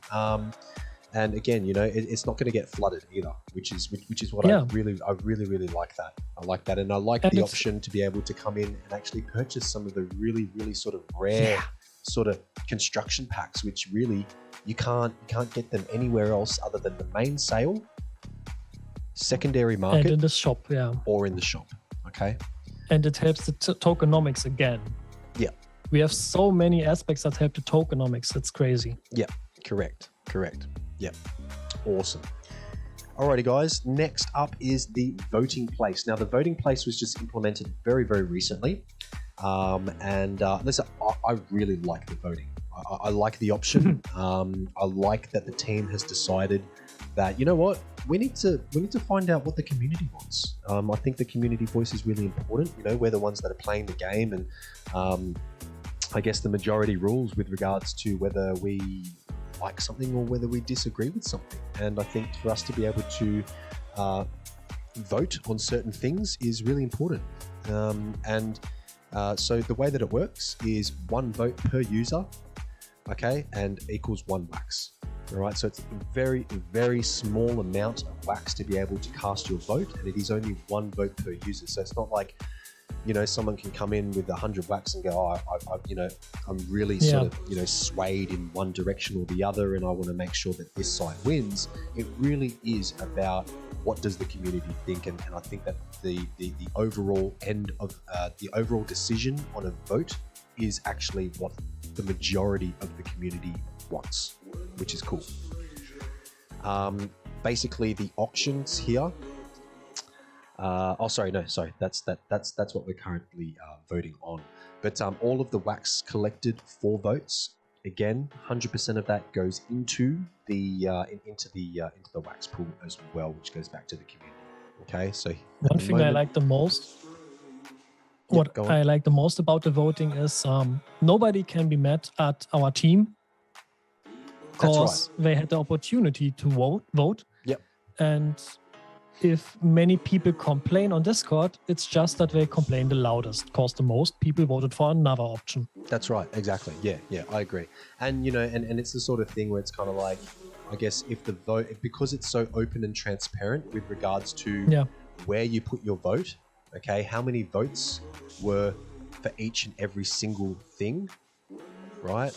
You can see here for the last vote, the lottery sale tickets based on potential investors, that's a landslide. 117 votes against 7, 20, and 30, right? So even all of the cumulative votes between the other 3 options that didn't win doesn't even come halfway, right? So again, I think that really shows what the community wants, and there really is nothing to complain about because it's so open and it's so honest, and it's a really, really cool feature. So I do believe that the team are definitely going to be going down the voting path for a lot of the decisions that they're not quite sure how the community would react. And I think that's exactly it might be very healthy for the future. Very healthy, very decentralized as well, which is, we're in blockchain, baby. It needs to be decentralized. We need to have some sort of decentralized aspect with regards to this project, because that's where we're going. We're going towards decentralized finance. We're going towards decentralized everything soon. So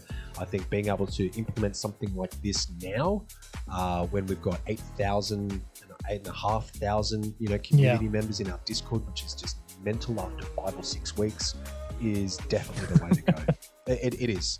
It's mental. It is mental. So that's the voting, guys. Make sure that you check out that voting tab every now and then. There will be obviously some announcements in the Discord if new votes get put up. Next, we've got the profile. Now, the profile at this point in time is fairly simple.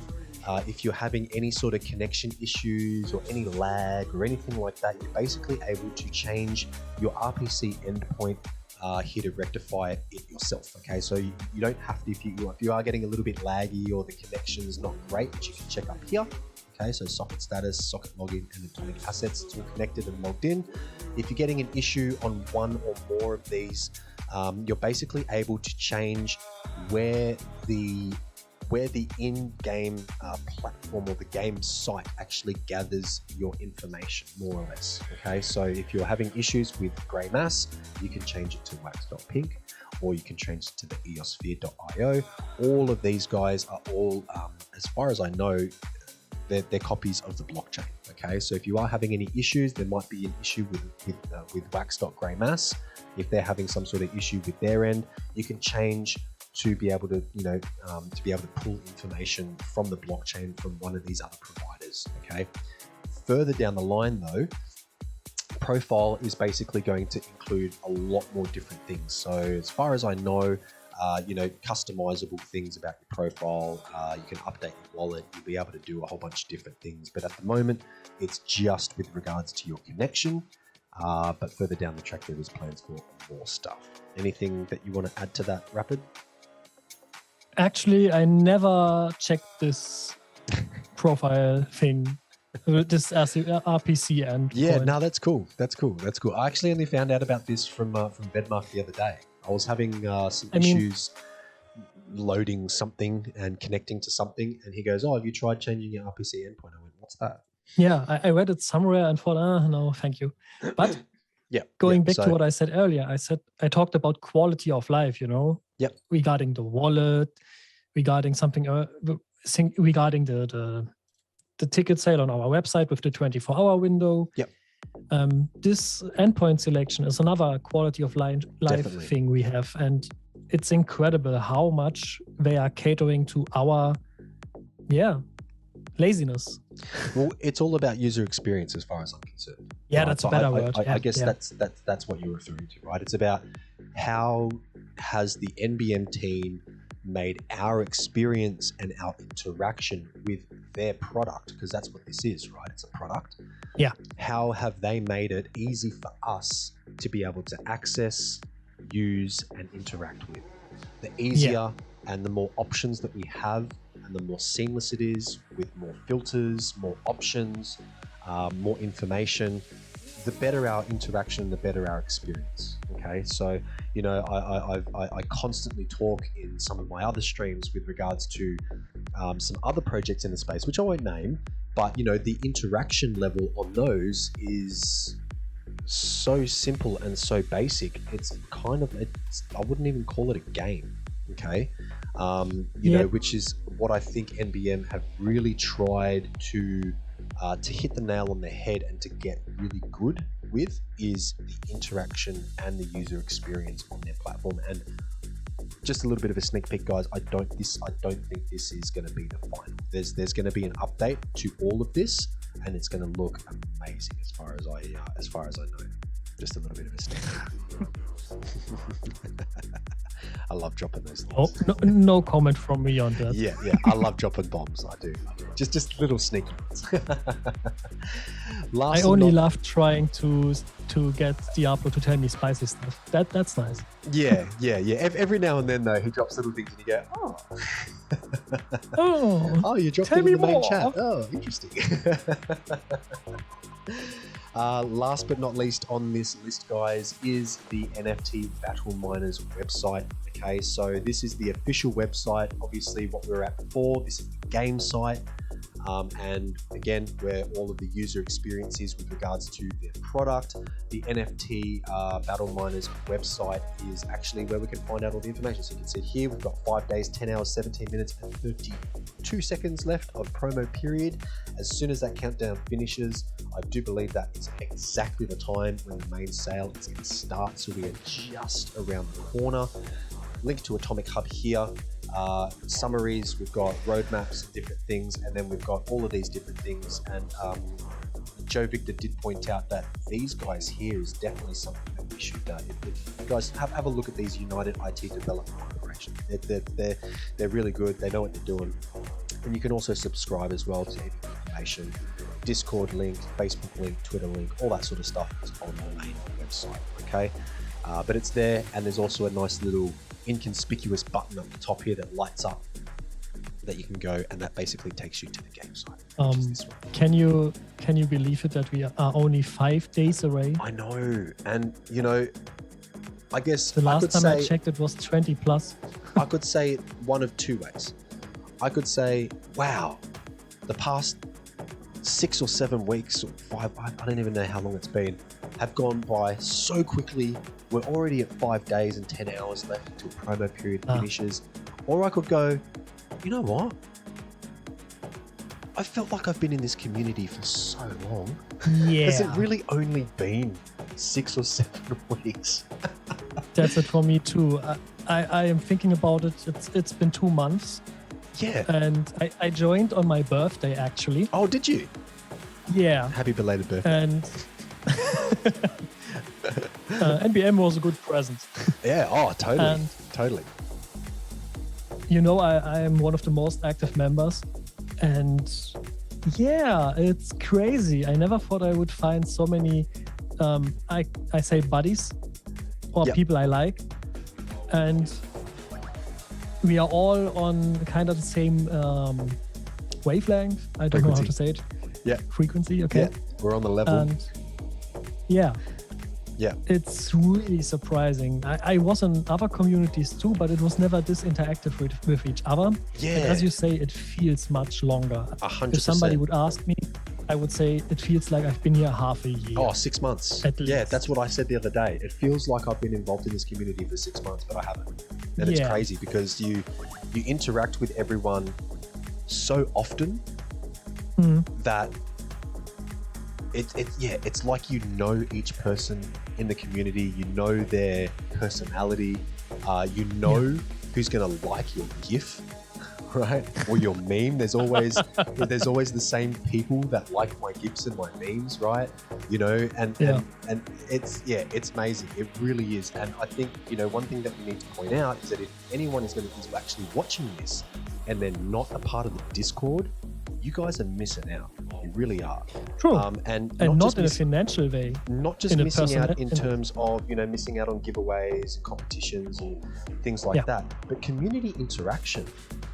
You know, I mean, I've found some really, really, really cool individuals in just this particular community alone that I I consider them my friends now. I really do. And it's been what, 8 weeks. It's ridiculous. It really is. And so I guess what I'm trying to say is that it's not just the game website that gives you that user experience. It's the community in the Discord server that is also the user experience as well. Okay.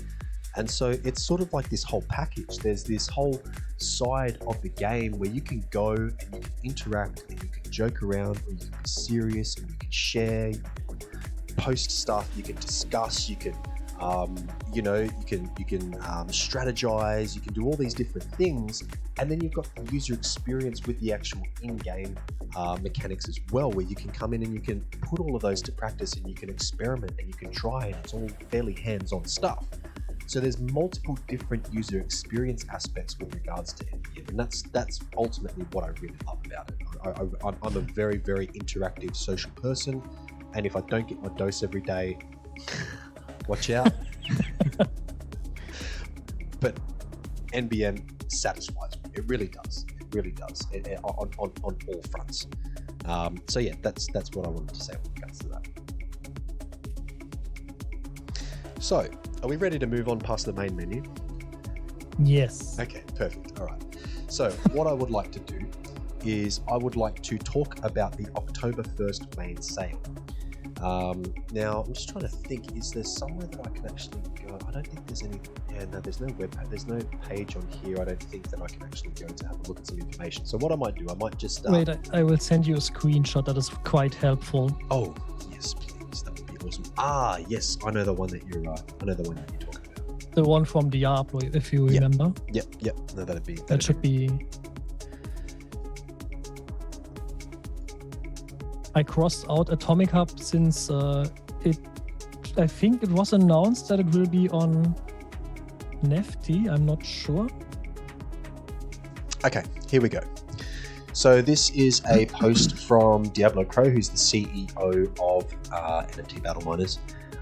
Now, this is basically the very long and short of how the main sale is going to be run in terms of the access for different requirements. Okay, so the first level is basically the investors. Okay, so the investors. Now, when we're talking about investors here, we're not just talking about people that invest money. Okay, because that's not the only thing that the NBM team recognizes that can be invested.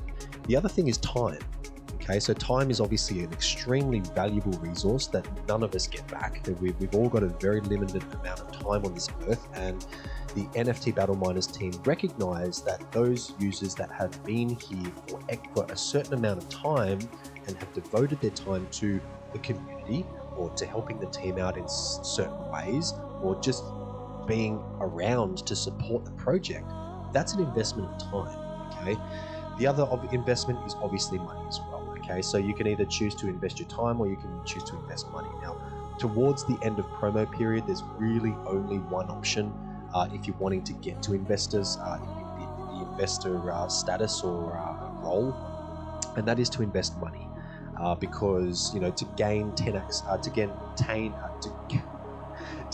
10 assets over the next 5 days and 10 hours is going to be pretty big achievement if that can be made by any one individual community member that joins recently.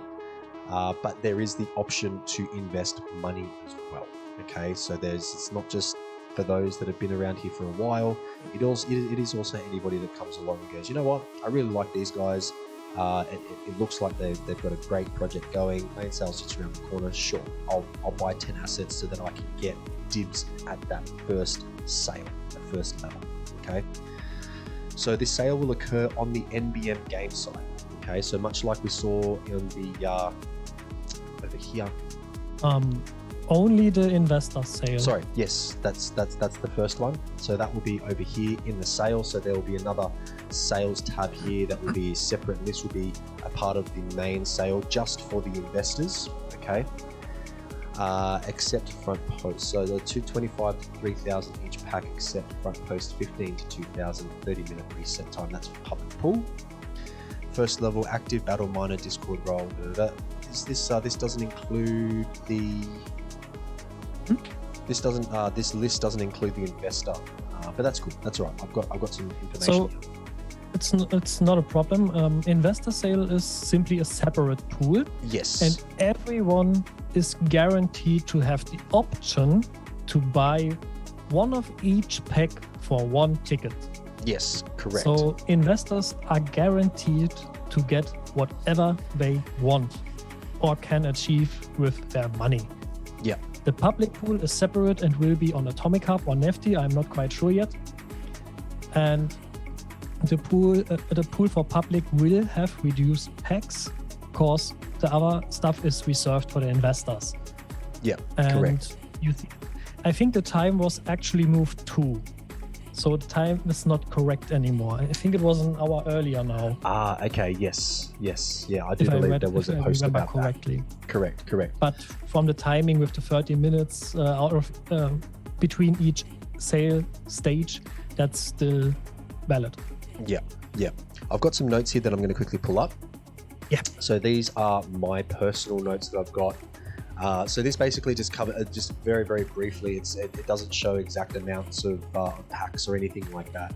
But essentially for the investors sale, which will happen on the NBM game site, one of each asset, whether it be an active card, a land card, or a construction card, will equal 1 point. Okay, so 10 points equals 1 ticket, which gives you access to buy one of each of the packs within the 24-hour window.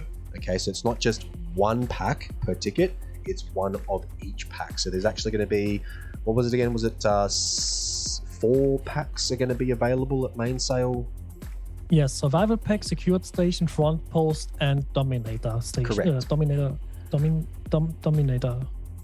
Station. Dominator. Yeah, station. Wait, Secured Station and Dominator Station. Yes, that's right. Okay. Yeah. Okay, so... we just got the information from, I guess, Diablo. Snapshots are moved only to 1 hour earlier. So only the snapshots are moved. Public pool will be on Nifty. Yeah. Those two are the only modifications. Okay. Nice. Thank you. Cool. Thank you for the update. So the snapshots are the ones that have changed. So if I click back over to here, so the snapshots were happening an hour before, but now they're happening 2 hours before. Is that correct? Yes, and the public pool will be on Nifty. Yeah, perfect. Okay, cool. Great. Awesome. Thank you for that clarification. So just quickly back to the investors sale. After 24 hours, okay, so there's one ticket will give you a 24-hour window to purchase, up to 4 packs if that's what you want to buy, one of each pack. After 24 hours, any tickets unused will be distributed to the investors who applied for the second round. So you can only apply for second round if you use all of your tickets. Okay, so you can't get more tickets from the second round of sales if you haven't used all your tickets. Okay. Any packs still left over will go into the NBM store and will be sold for twice the price. Okay, so that means anyone with a ticket for the store can now purchase that for twice the price as what it was listed for at the sale. That's quite juicy. It is. Since it mentions twice the price, so it will most likely be in wax. So if you have shop tickets, you can snag them for double the price. Which, right to be perfectly honest, will be cheaper than what they will be on secondary for sure. So I'm assuming that process is going to actually be a very, very you have to be quick. Just thinking about it, I might buy some $20 shop sale tickets right now. Yeah, not a bad idea. Okay, not a bad idea. Okay, so the second level is going to be for active community members. So that's basically active role in the Discord server. And to get active role, you just need to chat yourself to level 5. Okay, so that's basically you need to go in there. You need to link your Wax wallet, which is level 1, and then you just need to chat for a little bit, and eventually you'll be level 5, and that will enable you to access the second stage of sales. Now, the second stage of sales will occur on Nifty blocks. Okay, so there will be a certain number of packs available. The cooldown time will be 30 minutes, as far as I know. Is that correct? 30 minutes, yes. 30 minutes. Okay, so if you purchase one, that's great. you've got 30-minute you've got a 30-minute cooldown until you can make another purchase. I don't know how. I'm not going to speculate and say whether people are going to actually be able to purchase multiple packs through these sales. I don't know. All I know is that it's guaranteed if you're an investor to purchase multiple packs.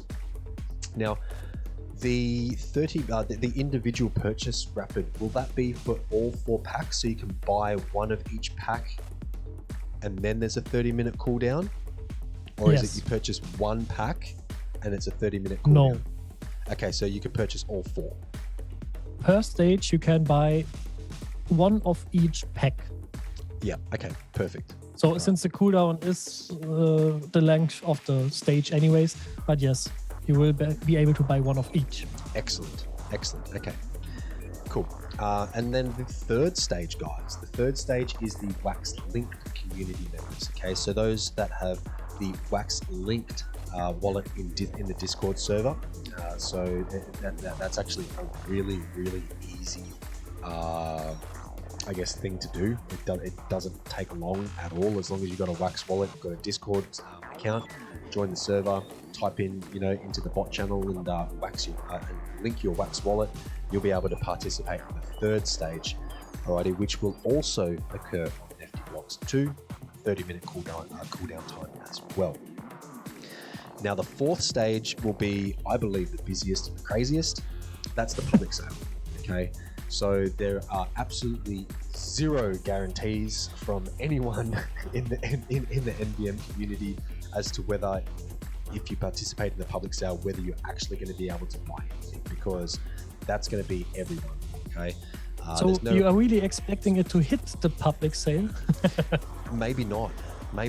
I, for YouTube's sakes, I say now it won't. Okay, all right, cool. That's good to know. I mean, it is there. It's the option, and I think that's the great thing, is that the team has allowed the option for that to happen if there are any packs left over.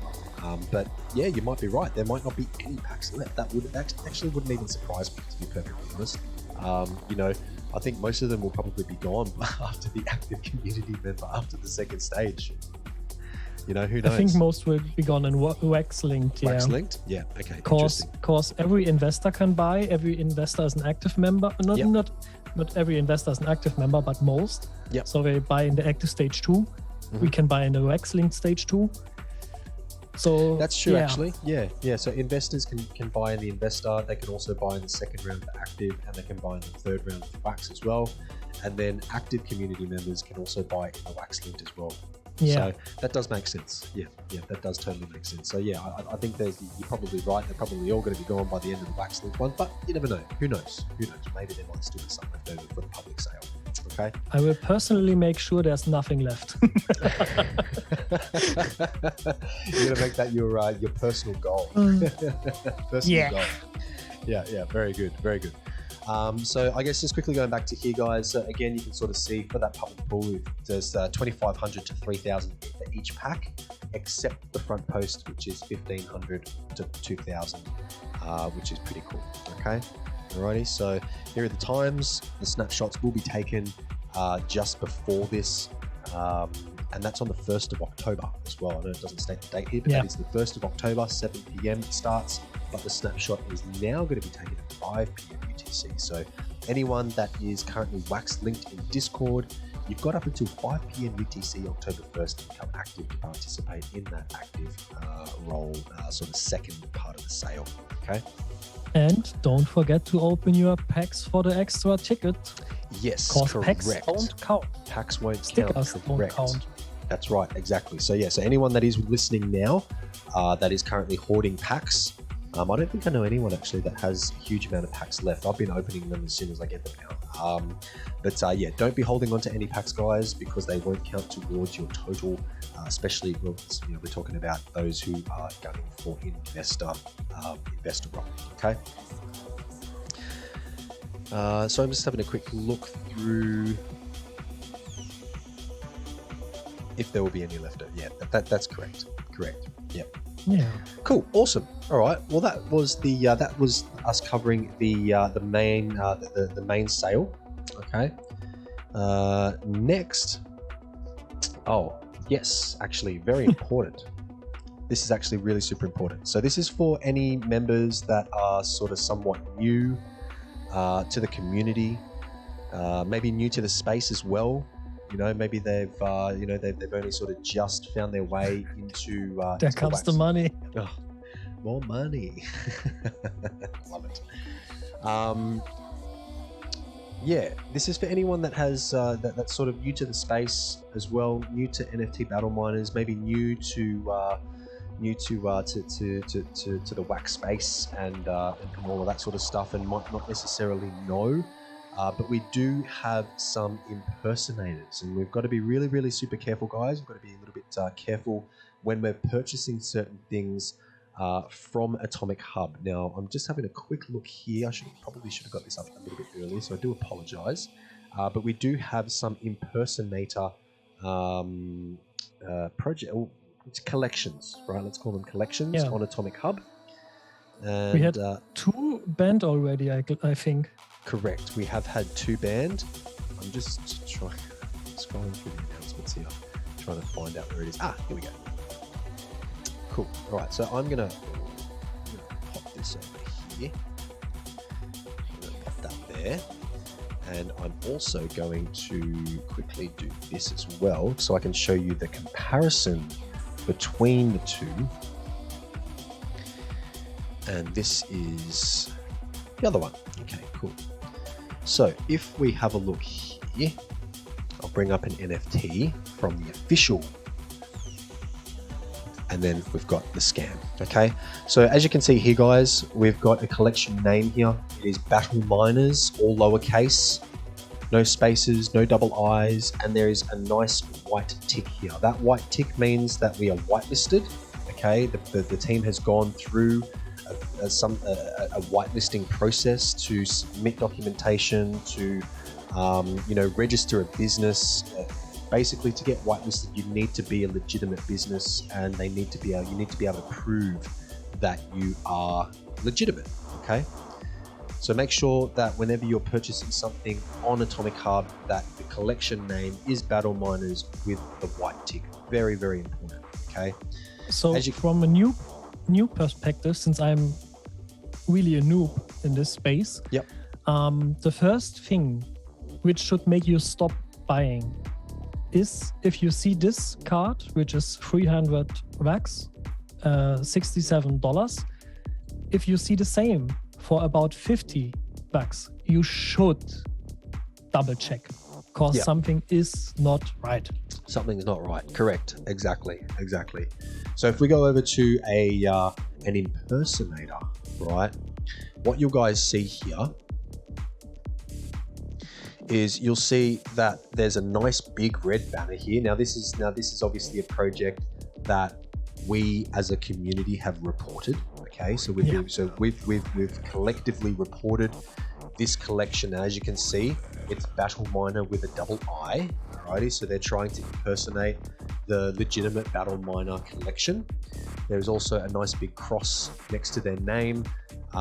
If, however, it's not actually a blacklisted or banned collection, it won't have a red cross. It just won't have anything next to it. Okay. There might also be a banner here that is red too, that says that this project is not whitelisted or verified. Okay. Again, guys, just need to be a little bit discerning about these sorts of things, because the last thing we want is for one of our community members to actually buy something off of these guys and not have that actually go towards their user experience with the NBM game. Okay, especially after the main sale, you have to be very discerning. Because they most likely will pop up and sneak some cheap fakes in there, and you might think they are easy to snipe, because often after sales there are underpriced NFTs, and you want to get them real fast, but you still have to double check your stuff, guys. I guess one way that any new members could actually avoid the potential of even seeing any fakes is by using the market. Okay, head over to the game site, use the market that's here. All of these guys, nice cheap one here. all of the NFT, all of the legitimate NFTs for NFT battle miners is going to be on this market page. Okay, so it basically means that you're not exposing yourself to scams and impersonators, although they are out there. This is probably going to be a much safer way for new users and also, anybody else in the community that doesn't really want to jump on Atomic Hub and that just wants to have everything here and they want to be able to filter everything and see everything properly. This is a great way to avoid potential purchases of any fake projects and collections. Okay, so that's definitely something that is super advantageous of having this available to the community anyway. Anything else that you want to add to that? No. Perfect. Guys, we are good to go. Alrighty. I would really like to go through some recently released cards. Okay, so since the last episode, I know, and I'm a sucker for it, but I really want to go through some of the more recently released. There's only sort of about 10. No, I'm still quite hurt. That's why I laughed. By all the comments I pulled. Yeah, I know. Me too. Don't worry, we're in the same boat. But guys, we might cry a lot, but we were in the percentage the packs have, just on the low end. Yes, so correct. Everything is right.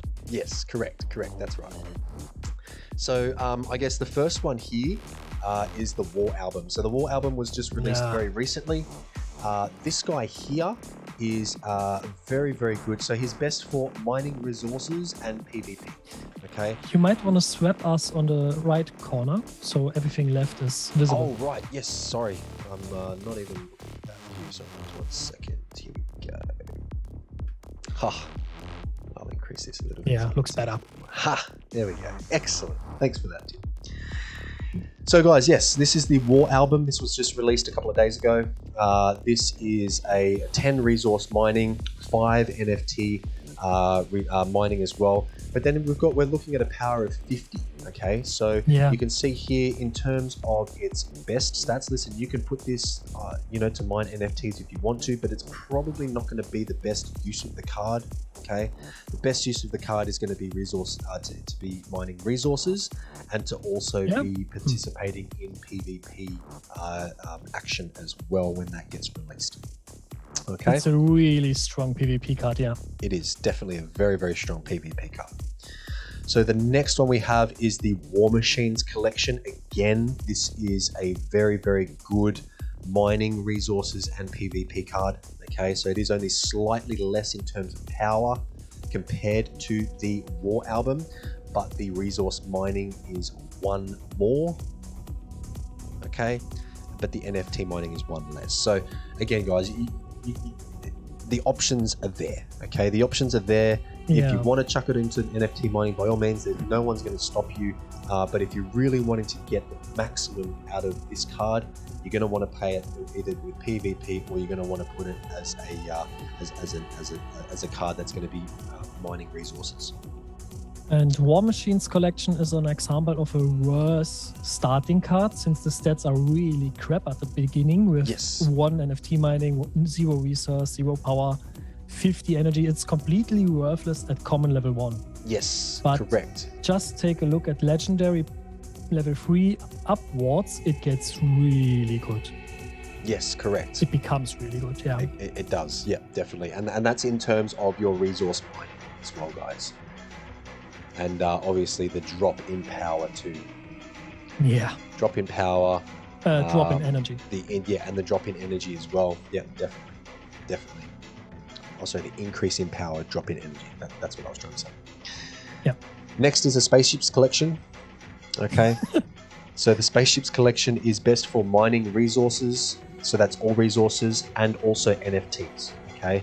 So as you can see, the resource mining is 8, the NFT mining is 8, but the power is 26. We're sort of looking half, really, of what the power of the War Machines are. So it's probably not the sort of card that you want to play in your PvP battles.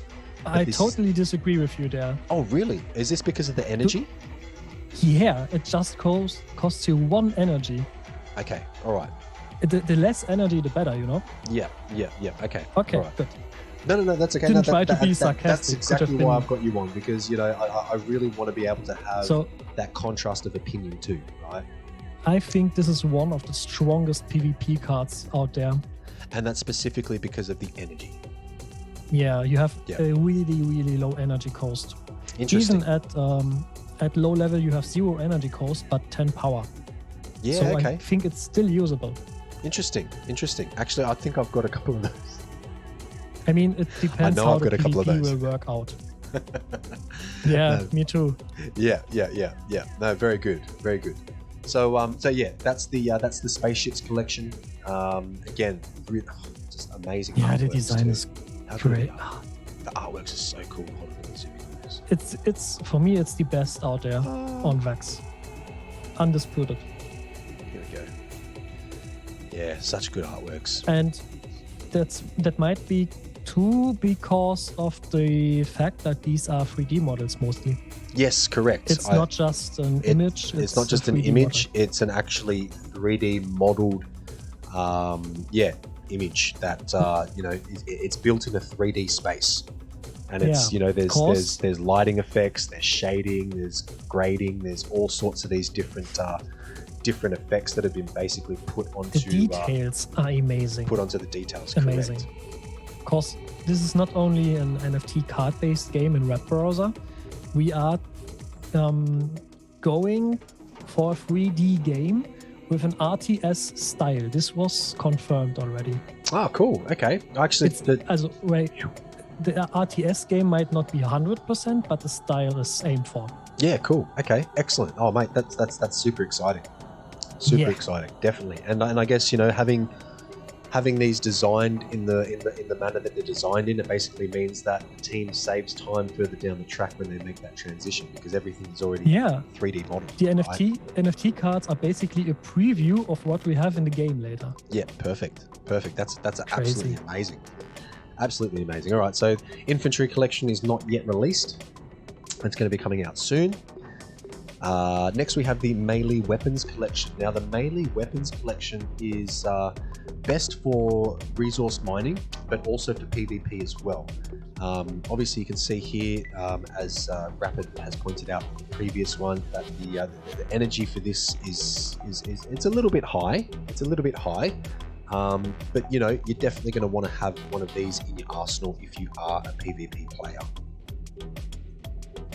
Yeah, I think it's a really good card.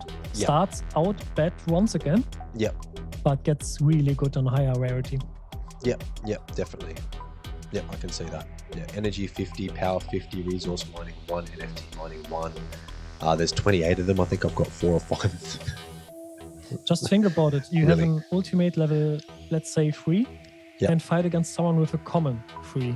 You absolutely dominate him. Yeah, definitely. Oh, definitely, because you've got you've got an energy of 28, almost half of the energy. Same amount of power though, but that's okay. That'd be pretty cool actually. Definitely one of the cards that I'm thinking about upgrading for my PvP for my PvP cards. Next, we've got battleships, guys. Now the battleships here is a fairly sought after card if you're into NFT mining. Okay. So this guy here is great for your mining NFTs, but also for PvP too, right? So it doesn't have great stats for your resource mining, but it does have somewhat of a pretty good power, and also a fantastic NFT mining power as well.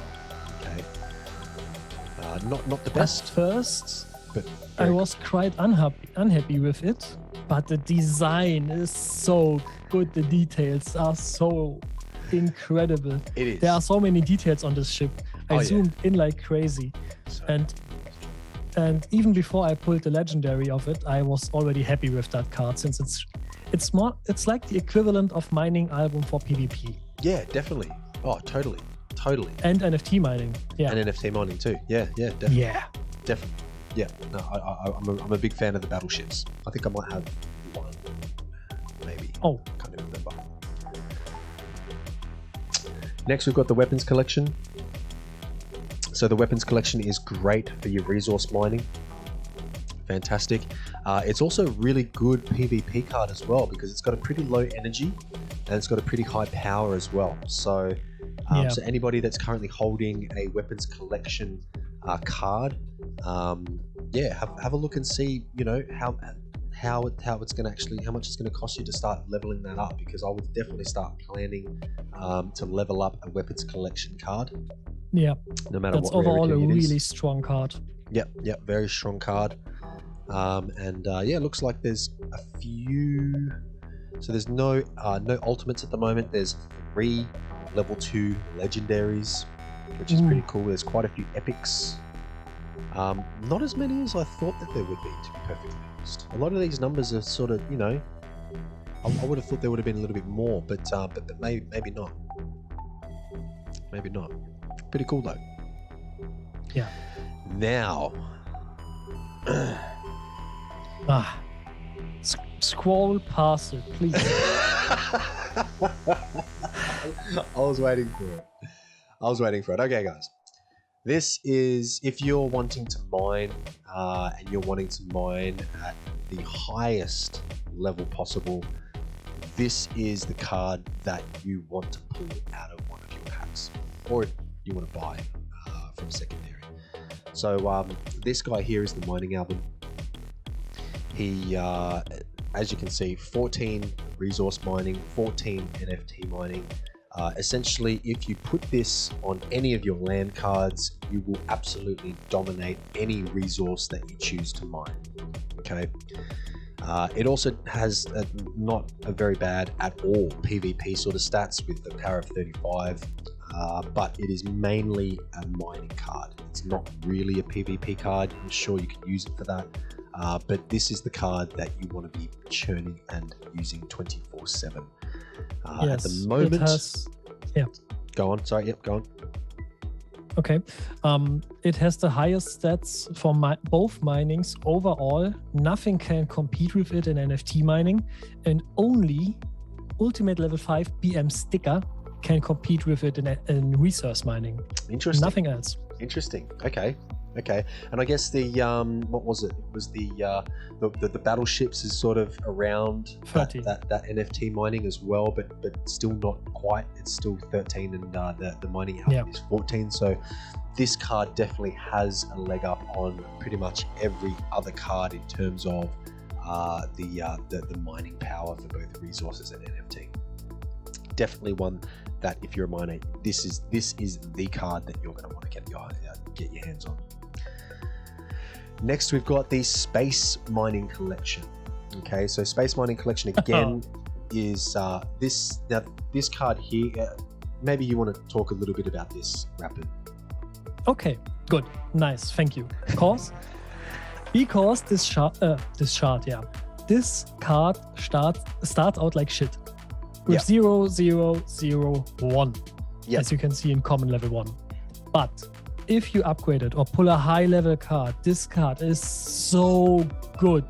The stats ramp up so fast and so high, and this 0 power 15 0 energy 15 power, see, even I get confused, is still very strong for PvP. And you have 14 resource mining, 11 NFT mining. This card is a hidden gem. Most people don't take a second look at it because it starts out so bad. Interesting. That's an interesting aspect, actually. It's an interesting way to see that, actually. And I can see, I'm pretty sure I've got a couple of these. I think they're common. I might have a rare, actually. I think I might have a rare one of these. I'm not sure. What is it called again? Space Mining. Space Mining Collection. Space Mining. I have 5. You've got 5 of them? Yeah. 1 epic and 2 rares. I'm just gonna do it. Hold on. Nice. Wait, that's actually really good. I like that epic. There you go. I've got 1. It's a rare. Still good. Not too bad at all. I'm happy with it. Yeah, definitely. Strong for a rare. Yeah, it is actually. Compared to a BM Minium or Actium or something like that. Yeah, definitely. No, I'm super happy with the with that one actually, and I'm hoping that I get more actually after what you just said. And now we get the worst card in the game.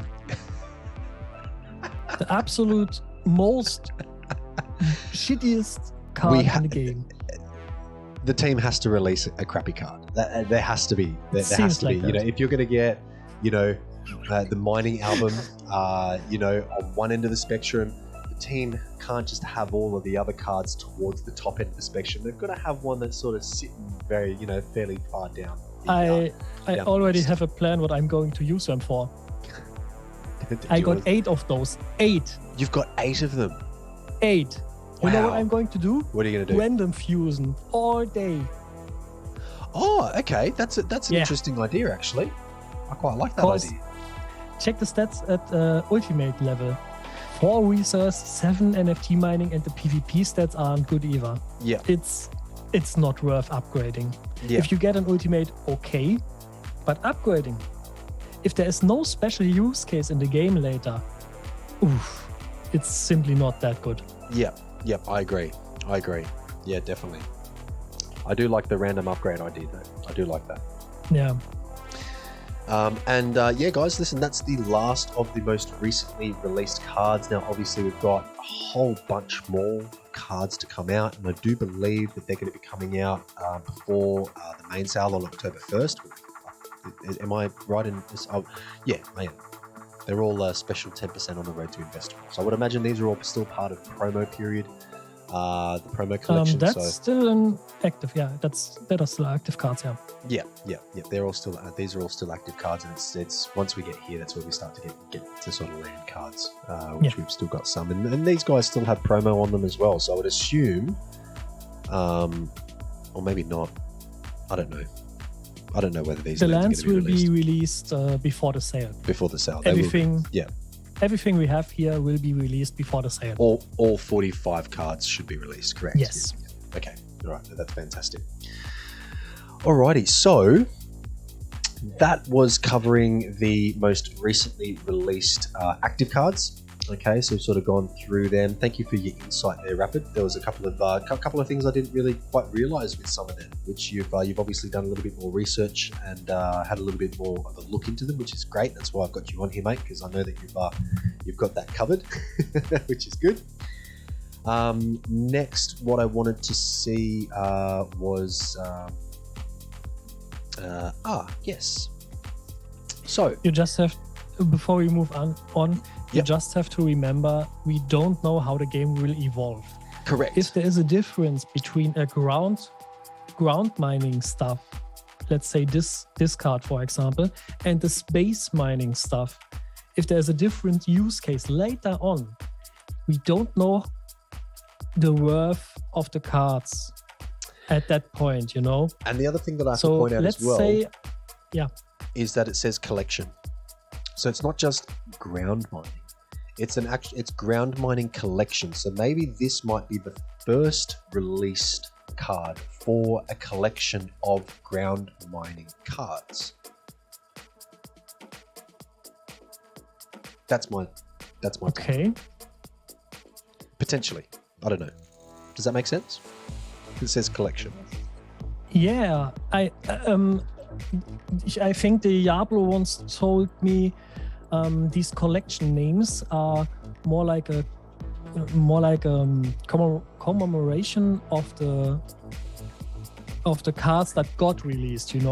Like the mining album is for resource for BM resources and stuff like this. Yep. So I don't think there will be new cards released under these collections. Okay, all right. Maybe they will. I don't know. Okay. Don't quote me on this. Because I've got, they've got their own little sort of individual symbol as well, which I think is pretty cool. Yeah. So you've got all of these different little symbols as well. So, it's kind of like the weapons collection. Maybe they might bring out, individual weapon cards. Yeah. What I'm guessing is what's in many games, like based on cards, you have some slots, and if the slot fits a certain symbol, like weapon collection, for example, it gets a boost or is cheaper to place. Let's say energy might be something you have 100 energy points and can place your cards like you want, for example. Yep. That makes total sense. And when you match the symbol, it's 50% cheaper to place. Yeah, I could imagine something like this. But that makes it could sense. be simply an indicator for the collection too. Yeah, definitely. No, that's a good point to make, actually. A very good point to make. Moving on, I would like to touch on something that one of the community mods has actually helped out with in the past sort of week, and it's a fantastic sort of set of articles that if you haven't had a chance to look at, please head over to the NBM website. The NBM Medium page. Okay, because we're on Medium now, and check out some of the articles made by our very own mad scientist, Dr. Margellis. So Dr. Margellis has basically spent the past couple of weeks perfecting these articles. Now, sorry, I'm just trying to quickly have a look here, and I'm going to be bringing it up in 1 second. Here we go.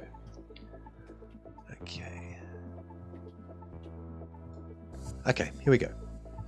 So these are different guides, okay, that have been released by Dr. Margellis. They're very, very well worded. They're very easy to follow.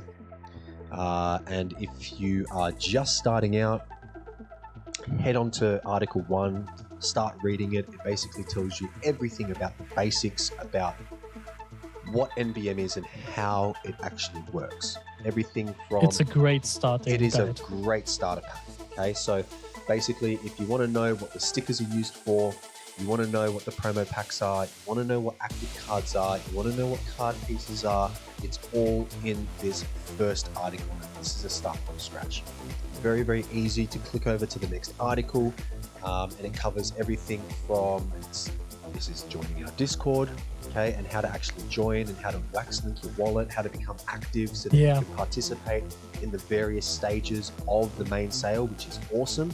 You know, he goes through everything. He's got, you know, all of these images as well, which is super helpful. And there's the Ultimate Guide Article 3. So this is basically starting to explain what each and every single aspect of the active cards is and how it relates back to the game and what it means, okay? Which is really cool.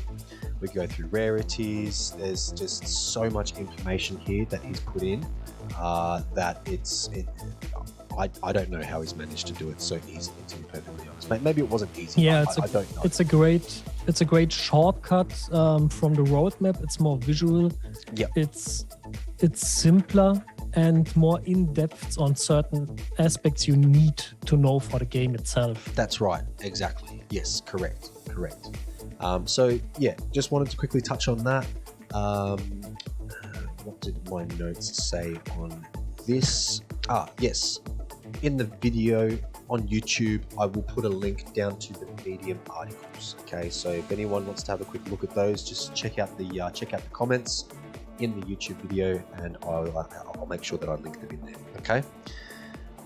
So yeah, that's pretty much. I highly recommend that everyone, not just beginners, anyone that's listening right now on the live stream, anyone that's watching this in the YouTube video later on, please just head over to the Medium, have a read, give them a clap as well. You can give them a clap here, okay? Yeah, check it out. There's heaps and heaps of really useful information. I think we're up to number 10 now. I think it was it number 10 that was shown there? Number 10, most frequently asked questions. Okay, so he's really covered so many different aspects of the game. Yeah, it's crazy. Well done. The mad scientist, Dr. Margellis. And that's all from someone who is not a founder, a dev. It's all from a community member, guys. Yes, he's a community member, now, correct. More or less a mod, but it's a community-driven article, and that's another point to show him some love for. Yeah, definitely. Sorry, yes. So he's contributing a lot to this project. If anyone is familiar with his drops in the Discord server, he is absolutely infamously known for dropping brain teasers. And I'm not just talking about brain teasers. I'm talking about brain headaches. Crackers. Which is fantastic because it adds just a whole other aspect to the user experience again. Yes, I always loved his riddles. I can't call them riddles now, but they are really, really hard. And I loved them because he put so much effort in it, but every time he came with a riddle, I quit Discord for 2 hours and make something else because I didn't want to get involved because it's too hard for me. It's too hard. There have actually been some community members that have made it their absolute mission. So I think one of the longest riddles that was up in the Discord server that nobody had actually solved, I think it was about 4 days. I think it was up there for maybe even 4 or 5 days. It was longer, I think. Maybe the one from longer. Bongo Cat. Yeah, and it got to the point where he had to just start dropping hints because people just weren't getting it. They were just like, no idea. So again, hilariously, appreciated. It really is. Some of the stuff that he does in the Discord server is so entertaining. It's awesome. He's an absolute character. That's why he's our mad scientist. So Dr. Marja, let's keep doing you, mate. Well done. Alrighty, guys. So next, do you want to touch on another subject? Yeah. I've got one more subject to do, if that's okay. Nice. I've got one more subject to do, and that is basically the alpha mining. So this is what I wanted to touch on, and I know we sort of touched on a little bit with regards to the previous sort of stream that we did a little bit earlier on, but I wanted to get something down on the recording as well with regards to the alpha mining. So the alpha mining is essentially this is the mining that you want to do. So if you have land cards and you've got construction cards, this is what you can participate in right now with your active cards as well, separate to the public mining, which is the active team guests and the mining grid that we've already covered earlier on in the stream. This right here is where you want to be if you've got land cards. Okay, so if you have land cards and you haven't used them yet on here, you are missing out on a lot of resources. Okay, so as an example, what I would like to do is let's cancel one of my operations. Okay, so this is an operation that I've got going at the moment. I'm just going to cancel this so that we can start going through. Now, as per the roadmap, you're able to initiate, I guess you could say, mining on a maximum of 6 land cards at the moment. So I've got 4. I've currently got 3 running at the moment. They're running in different operations. But this one here is obviously a spare slot. So I do have, because I've just cancelled, I do have a spare land card that I can actually select the target, which is your land that you want to mine on. If you've got multiple, you can have a look at the different filters here, and you can filter by the template as well. I'm going to select my Ice Moon because that's the only one that I've got at the moment. That's my target. So with this, I can choose to, as you can see, my resource here that I can choose to mine on my Ice Moon is Actium, okay? But I can also choose to mine an NFT as well. So if I did want to mine an NFT, I could. The NFT stats on this Ice Moon is fantastic. The resource mining is double. So it's probably a good idea for me to actually start an operation to mine Actium on my Ice Moon. So I'm going to select Actium as the target here. I could do NFT if I wanted to, but again, Actium seems to be a lot more advantageous. Next, you can see just here, a quick reminder before you go on. Sure. If you have a land with multiple resources, you can pick one of those 2 at a time. Correct. Yeah. So that's right. So yeah. So if and this is all got to do with the rarity of the card as well. So the higher the rarity, the more resources are available. I think they start going to 2 available resources at Epic. Is it Epic that gets 2, or is that Legendary? I can't remember. Anyway, the higher the rarity, the more resources. And I'm pretty sure ultimates have upwards of... Depends which land. Depends which lands. Okay, all right, Yeah. But the higher the rarity, the more resources generally are available to mine. Yes.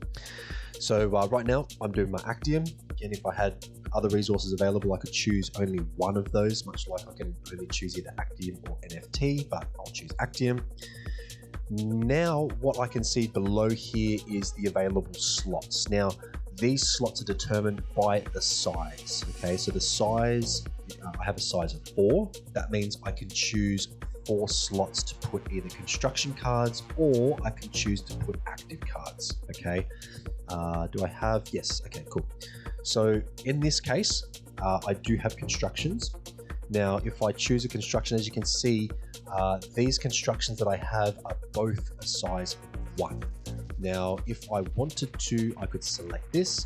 It would give me 1 extra slot. Okay. Now, if this was a size, if my construction card was a size of 2, I would get 2 extra slots. Okay. So this construction card takes up 1 of the original 4, and then adds however many to size that it actually has itself. Okay. So you don't actually lose anything. You don't lose a spot with your construction cards. Obviously, the lower the card, the less size it has. The higher the higher the level, the higher the rarity, the more size it would have, and it depends on the actual construction card too. So, what I'd like to do is, sorry, go on. I don't want to interrupt you if you are. Okay. Can you just ask, depending on the slots you use, does that also determine the damage? Might be a good point to explain that mechanic that is not implemented yet, but will be implemented in the coming week. Okay. It's called maintenance. Yes. You will have to repair your operation. So NFTs can be damaged and lose a durability factor. Yep. Don't worry, they won't burn. It's just a game mechanic. And they lose effectiveness and you produce less. There is a chance for stuff to break, and it goes down. Break. Yes. Yep. Yeah, partially. And the bigger your operation is, the higher the break chance is. So whales actually get hit harder here, which I love, despite being on a whale level right now. Yeah. Another thing is you can do the maintenance by simply aborting the mission and wait for some time, or you spend resources before the mission and it can keep running for longer.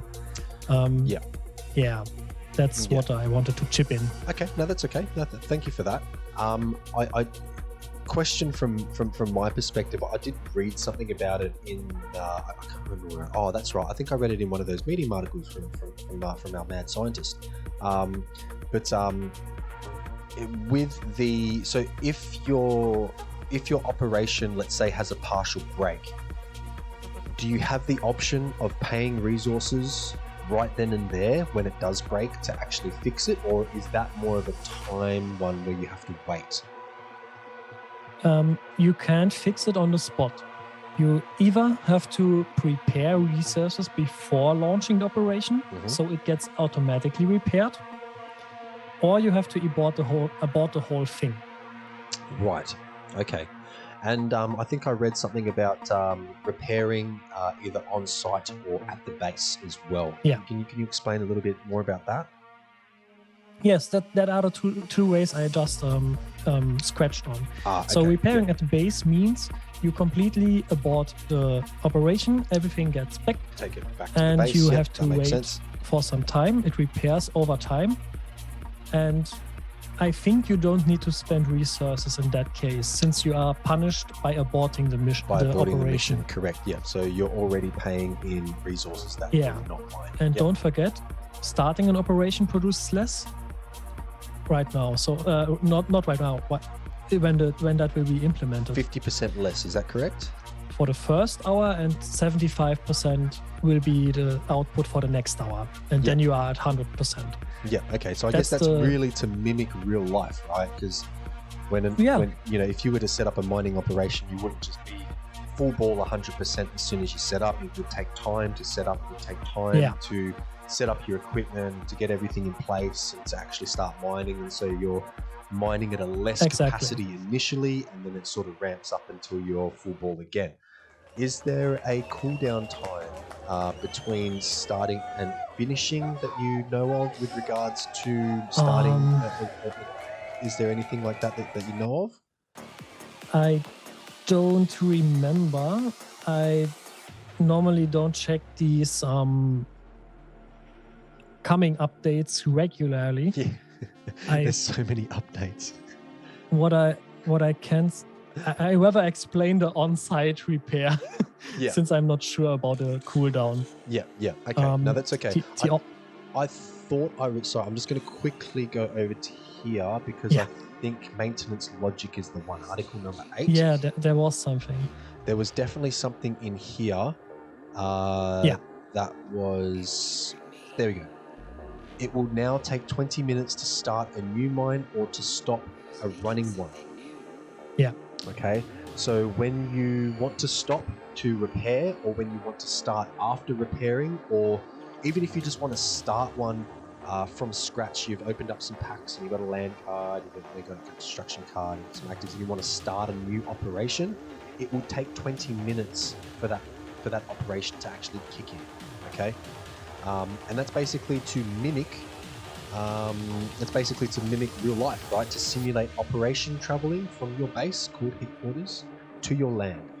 This feature will also be later used on the metaverse map. Just think about the 3D game aspect again. Yeah. What can be possible, how it will be visible. Traveling through to your mines and your land. Correct. Yeah, that makes sense. Makes total sense. Yeah, and the on-site repair is you simply take more stuff with you at the beginning to repair it immediately on site, so your operation can run longer. Yeah. So you have to spend tokens before or with starting, and I just imagine it as a pool you send with the operation, and if something gets damaged, the pool gets there's less left. Yeah. It gets drained and the thing gets repaired immediately. Yeah, cool. Or you can choose to repair it. I don't know. Awesome. No, that's good actually. Good to know. Very, very good to know. So I was just going to quickly go back to setting up an operation. Yeah. So before the hour. Just to quickly recap, I have here my Ice Moon land, which I've selected as my target. I've got Actium as the resource that I want to mine. I've selected 2 construction cards. Initially there were 4 slots. Now there's 6 slots. Okay. Obviously with 2 of those slots being taken up by my construction cards. Now what I can do, because I don't have any more constructions, if I did have more constructions, I could expand it further. Okay. So I guess this is a really good example of how you can actually gather more construction cards than land cards. Okay, that might actually be more of an advantageous approach, is to try and gather more. So you're not just going to have one land per one construction or one construction per land card. It might actually be more advantageous. It's actually more advantageous if you have multiple of construction cards versus your land cards, because then you're going to be able to use more construction cards per the individual single land cards, which will expand your operation and make more slots available. Okay. Yeah, 100%. It was from the beginning. It was mentioned land are keys, in the sense that you need a land to mine. And I always told people, forget it. Buy more construction cards. These are the most scarce by far. They give the best multipliers, and they give additional slots for more cards. So if you place them on a land, they give the land additive stat increases. And if you get more than one slot, you already have a huge multiplier. You have to increase on the land plus the extra active card. Yep. And imagine that on 6 lands. It's bonkers. Yeah, correct. That's right. And, just as an example, I've got two TN5 mining complexes on here. They're only a common level 1, right? So I do say only, but at the end of the day, they add a 9% bonus each. So I'm talking 18% bonus across the both of them to my total Actium amount that I'm mining, okay? So obviously right now, my Actium mining right here per hour is 0, and the reason why is because I don't have my multipliers on this land just yet. When my multipliers are my active cards, okay? So that's what I'm going to do now. Right now, I'm going to actually start selecting. Look at this back. Look at this one right here. Oh, and it's only a rare level 2 as well. And I'm looking at 7. Place it already. Yeah. Already. Already. So I want to get done with it. I'm going to select my mining album. That's going to go there. And as you can already see, okay, I've got 18% more on top of the other resources, okay? Because my Actium bonus is sitting at 18%. So now I'm mining now 49.56 Actium per hour, 18% more than the others. And if I continue to put more on top, you can see that will just increase even further. Maybe you want to make the us a bit smaller for this. The what, sorry? Our cam window. Oh, right. Okay, yep. 1 second. Let me just bring that up. Here we go. Thanks for the heads up. You know what? Let's just move it up here. Okay. Cool. Alrighty. And then I'm going to add my last active card on, and that's where I will come to my final amount. Okay, so boosting at 18%. Total of 141.6 Actium per hour. Okay, so we can all do the maths and times that by 24, and then times that by 7, and you can sort of start to gather that it is actually ended up being quite a lot, even with a rare level 1 resource mining of 4 only for the land. Once you start putting on, some construction cards that have boosters, and then you've also got the multipliers as well with regards to the different actives that you put on, it can actually end up being quite a lot per hour. Now, I would say that this is a fairly average amount. I wouldn't say that this is a huge amount by any means, because my construction cards are level 1 commons. I don't have a really super strong Ice Moon land either. But I'm very, very happy actually with the amount of Actium that I'm mining every single hour. So if you take the roadmap example, then this is actually a common or low mining rate. Yeah. Since about 10,000 is considered medium by the developers. Yeah. And what in this example is missing, you can actually place any construction card you want, but you won't get the bonus of the resource if it doesn't match. But you can still stack them for the resource or NFT mining bonus and the additional slots. So that's still an option. Yes, that's one thing that I didn't point out. So the reason why I have decided to put these 2 construction cards specifically on my Ice Moon is because of the resource that it actually offers, which is Actium. So if it wasn't Actium, it was something else, I definitely would not have these construction cards on top. I only want to use these construction cards on this particular piece of land because the boost, I'm basically boosting the resource that I can mine on this land. If I was to use it on any other land that wasn't Actium, this boost would be completely useless. Okay, completely useless. Yeah. So yeah, thank you for pointing that out. Next, so that's pretty much what I want to do. Alrighty, all I've got to do is hit save. That's going to start it, and I can basically view that operation now as it stands. Let's have a look at all that. That's pretty much what I'm doing for the other ones as well. So the hourly, I think the most I'm getting right now is this guy over here, which is the deep mine. That's my Fusium operation. Nice.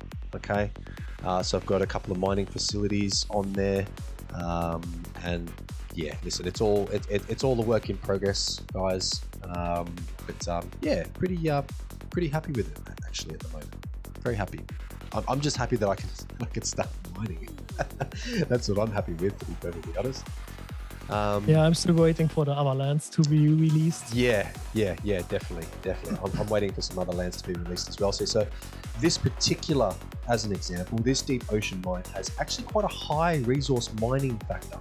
And this is for Minium, but I actually don't have any construction cards that are of a Minium resource boost. Okay, so that's why I don't have any construction cards here. I've just got some sort of mid-level resource 5 mining epic, and a resource of 4 for this BM resources for the active cards on this. But as you can see already, the rate's already somewhat, it's okay, not bad. But if I did have some boosts on there, I'd probably be looking at a couple of hundred at least. This is all. It's all a part of the initial stages, isn't it? We're all working towards being able to level up. I think this will be the median, the middle line of the community, of the players. Yeah. These numbers, because if you think about it, there are 4,000 constructions, maybe 4,200 considering everything. Most are going to the investors. And I think they will be shared by around maybe 1,500 people, maybe. Yep, okay. Maybe 2,000. Yep. That's it. Yep, that makes sense. That makes, quite a bit of sense, actually. Very good. Is there anything else that you wanted to touch on, Rapid, before we wrap it up? Before we wrap it up, I would say if there are any questions from the stream, if you want to include it in the YouTube video. Yes, please. Actually, that'd be pretty good. Let me change the view here. Guys, let's answer some questions now that we've sort of come to the end of basically all of the current state and the current updates and everything, and we've covered those. Are there any questions that we might be able to answer for you guys? I do know that Diablo might be watching as well. He might be able to answer as well, which is pretty cool. Just having a little bit of a quick scroll. So Flu Sparks there were says, a few questions. Yeah. No, sorry, go on. I was just about to repeat something that Flu Sparks has written. He says, I think this whole video was just going over updates that happened in the past 4 days. Yeah. Pretty much. It's not that. It's not really wrong. Yeah. Was there there were question? many questions in between that didn't fit the theme of the video. Yep. So I didn't actually answer the people, but try to cut this topic. Yeah. No, that's okay. How many people are mining right now?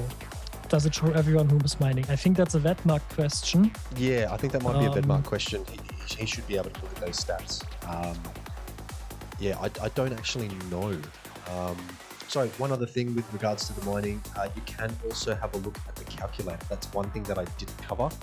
Let me just quickly go to here. Really quickly. You can have a look at your history. So these are all your mining operations and how much you actually amassed and what you basically gotten out of them. You really got 2 NFTs out of this 0.3%. Wow. Yeah. 0.42 and 0.36. Yeah. Wow.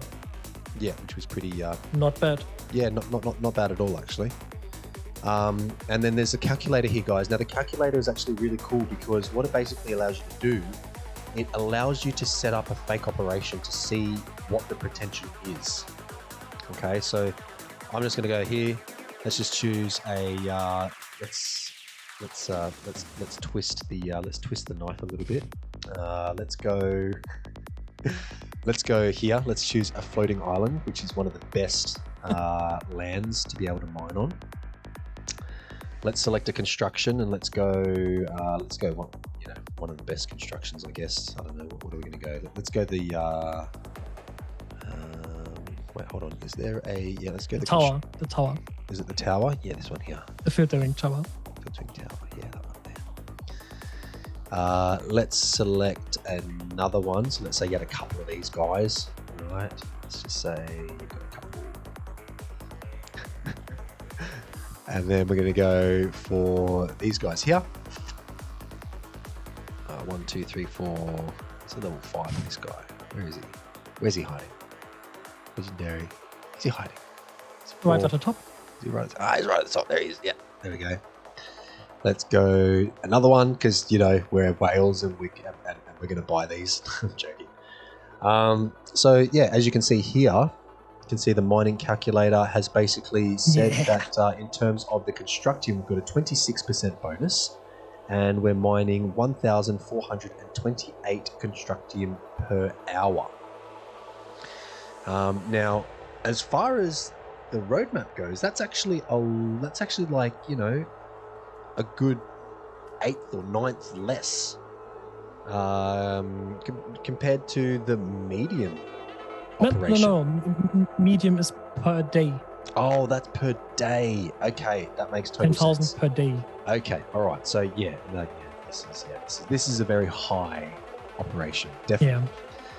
Yeah. Okay, so it's okay, as you can see, I haven't even actually filled any of these because I've still got slots available left over from these construction cards. So you can start to see with your ultimates, you're starting to get up to some ridiculous numbers. And that's pretty cool. I like that. I like the fact that there's room to be ridiculous. There's room to be realistic, and there's room to be ridiculous as well, which is pretty cool. Yeah. So that's the calculator, guys. You can have a little bit of a click around, sort of, you know, have a little bit of a little play with all of your different operations and everything. See how you go. And yeah, sorry, that's all I wanted to touch on. So, are there any questions that we didn't address? Just having a quick look. Doesn't look like it actually. I think we're nope. I think we sort of covered everyone is satisfied. That's what we want. Oh, is there an option for how long to mine? I think that will be determined by not yet. I think that will be determined by basically when your operations you know, start to wear down and can partially break. I think that's going to be your timing. Maybe you have an option to set an operation to go for 5 or 6 or 10 hours and then stop and automatically repair it. That might be a thing. If not, try and throw it in the Discord suggestion channel. Yeah. Throw it in the Discord suggestion channel. It sounds great. That'd be fantastic. Actually, I think, you know, being able to set it for a certain amount of time and then stop and then repair and then go out for another set amount of time would definitely be advantageous. I think to those that are organized like that and can you know, sort of pre-plan rather than just letting it run until it breaks and then you've got to stop for a certain length of time that might be longer than if you would have just set it for a certain amount of time. So yeah, fantastic, guys. Excellent. Well, thank you very much for joining us, guys. This is the NBM Digital Diary episode 2. It was a long episode, 2 hours and 42 minutes right now, guys. So thank you so much if you hung around. I know it was a lot to cover. I said it was going to be a lot to cover. There was a little bit of a warning at the start. There was a lot to cover over the past sort of couple of weeks since we did episode 1.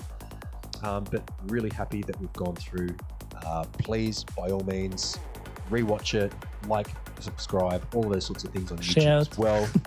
Share it as well. Let's get the NBM name out there, guys. It is absolute bomb. Good bomb. Project. It really is. They're really heading in the right direction. I would say too much info, but we have simply so much to talk about. To cover. That's There's the fact. So much we have to cover. Yeah. There's literally updates every single day. So yes, what FluSpark said is correct. Pretty much what we've gone over since it's released in the past 4 days. Yeah. A little bit of an exaggeration. But yeah, there's a lot of stuff, guys. And I mean, I actually didn't even cover everything. I covered the specific stuff that I thought would make good content. So guys, thank you very, very much. My name is Al. I'm the Discord NBM DJ. That's why I've got some beats pumping in the background. That is Rapid Raging Miner. He's also a mod as well and one of the game Wales. And guys, this is the NBM Digital Diary episode 2. Thank you very much for joining us. It's been an absolute pleasure. We will now sign off. And guys, if you want to, join us in the Discord a little bit later on. We'll be hanging around. We're always down for a chat. Have a great day. See you later. See ya, guys.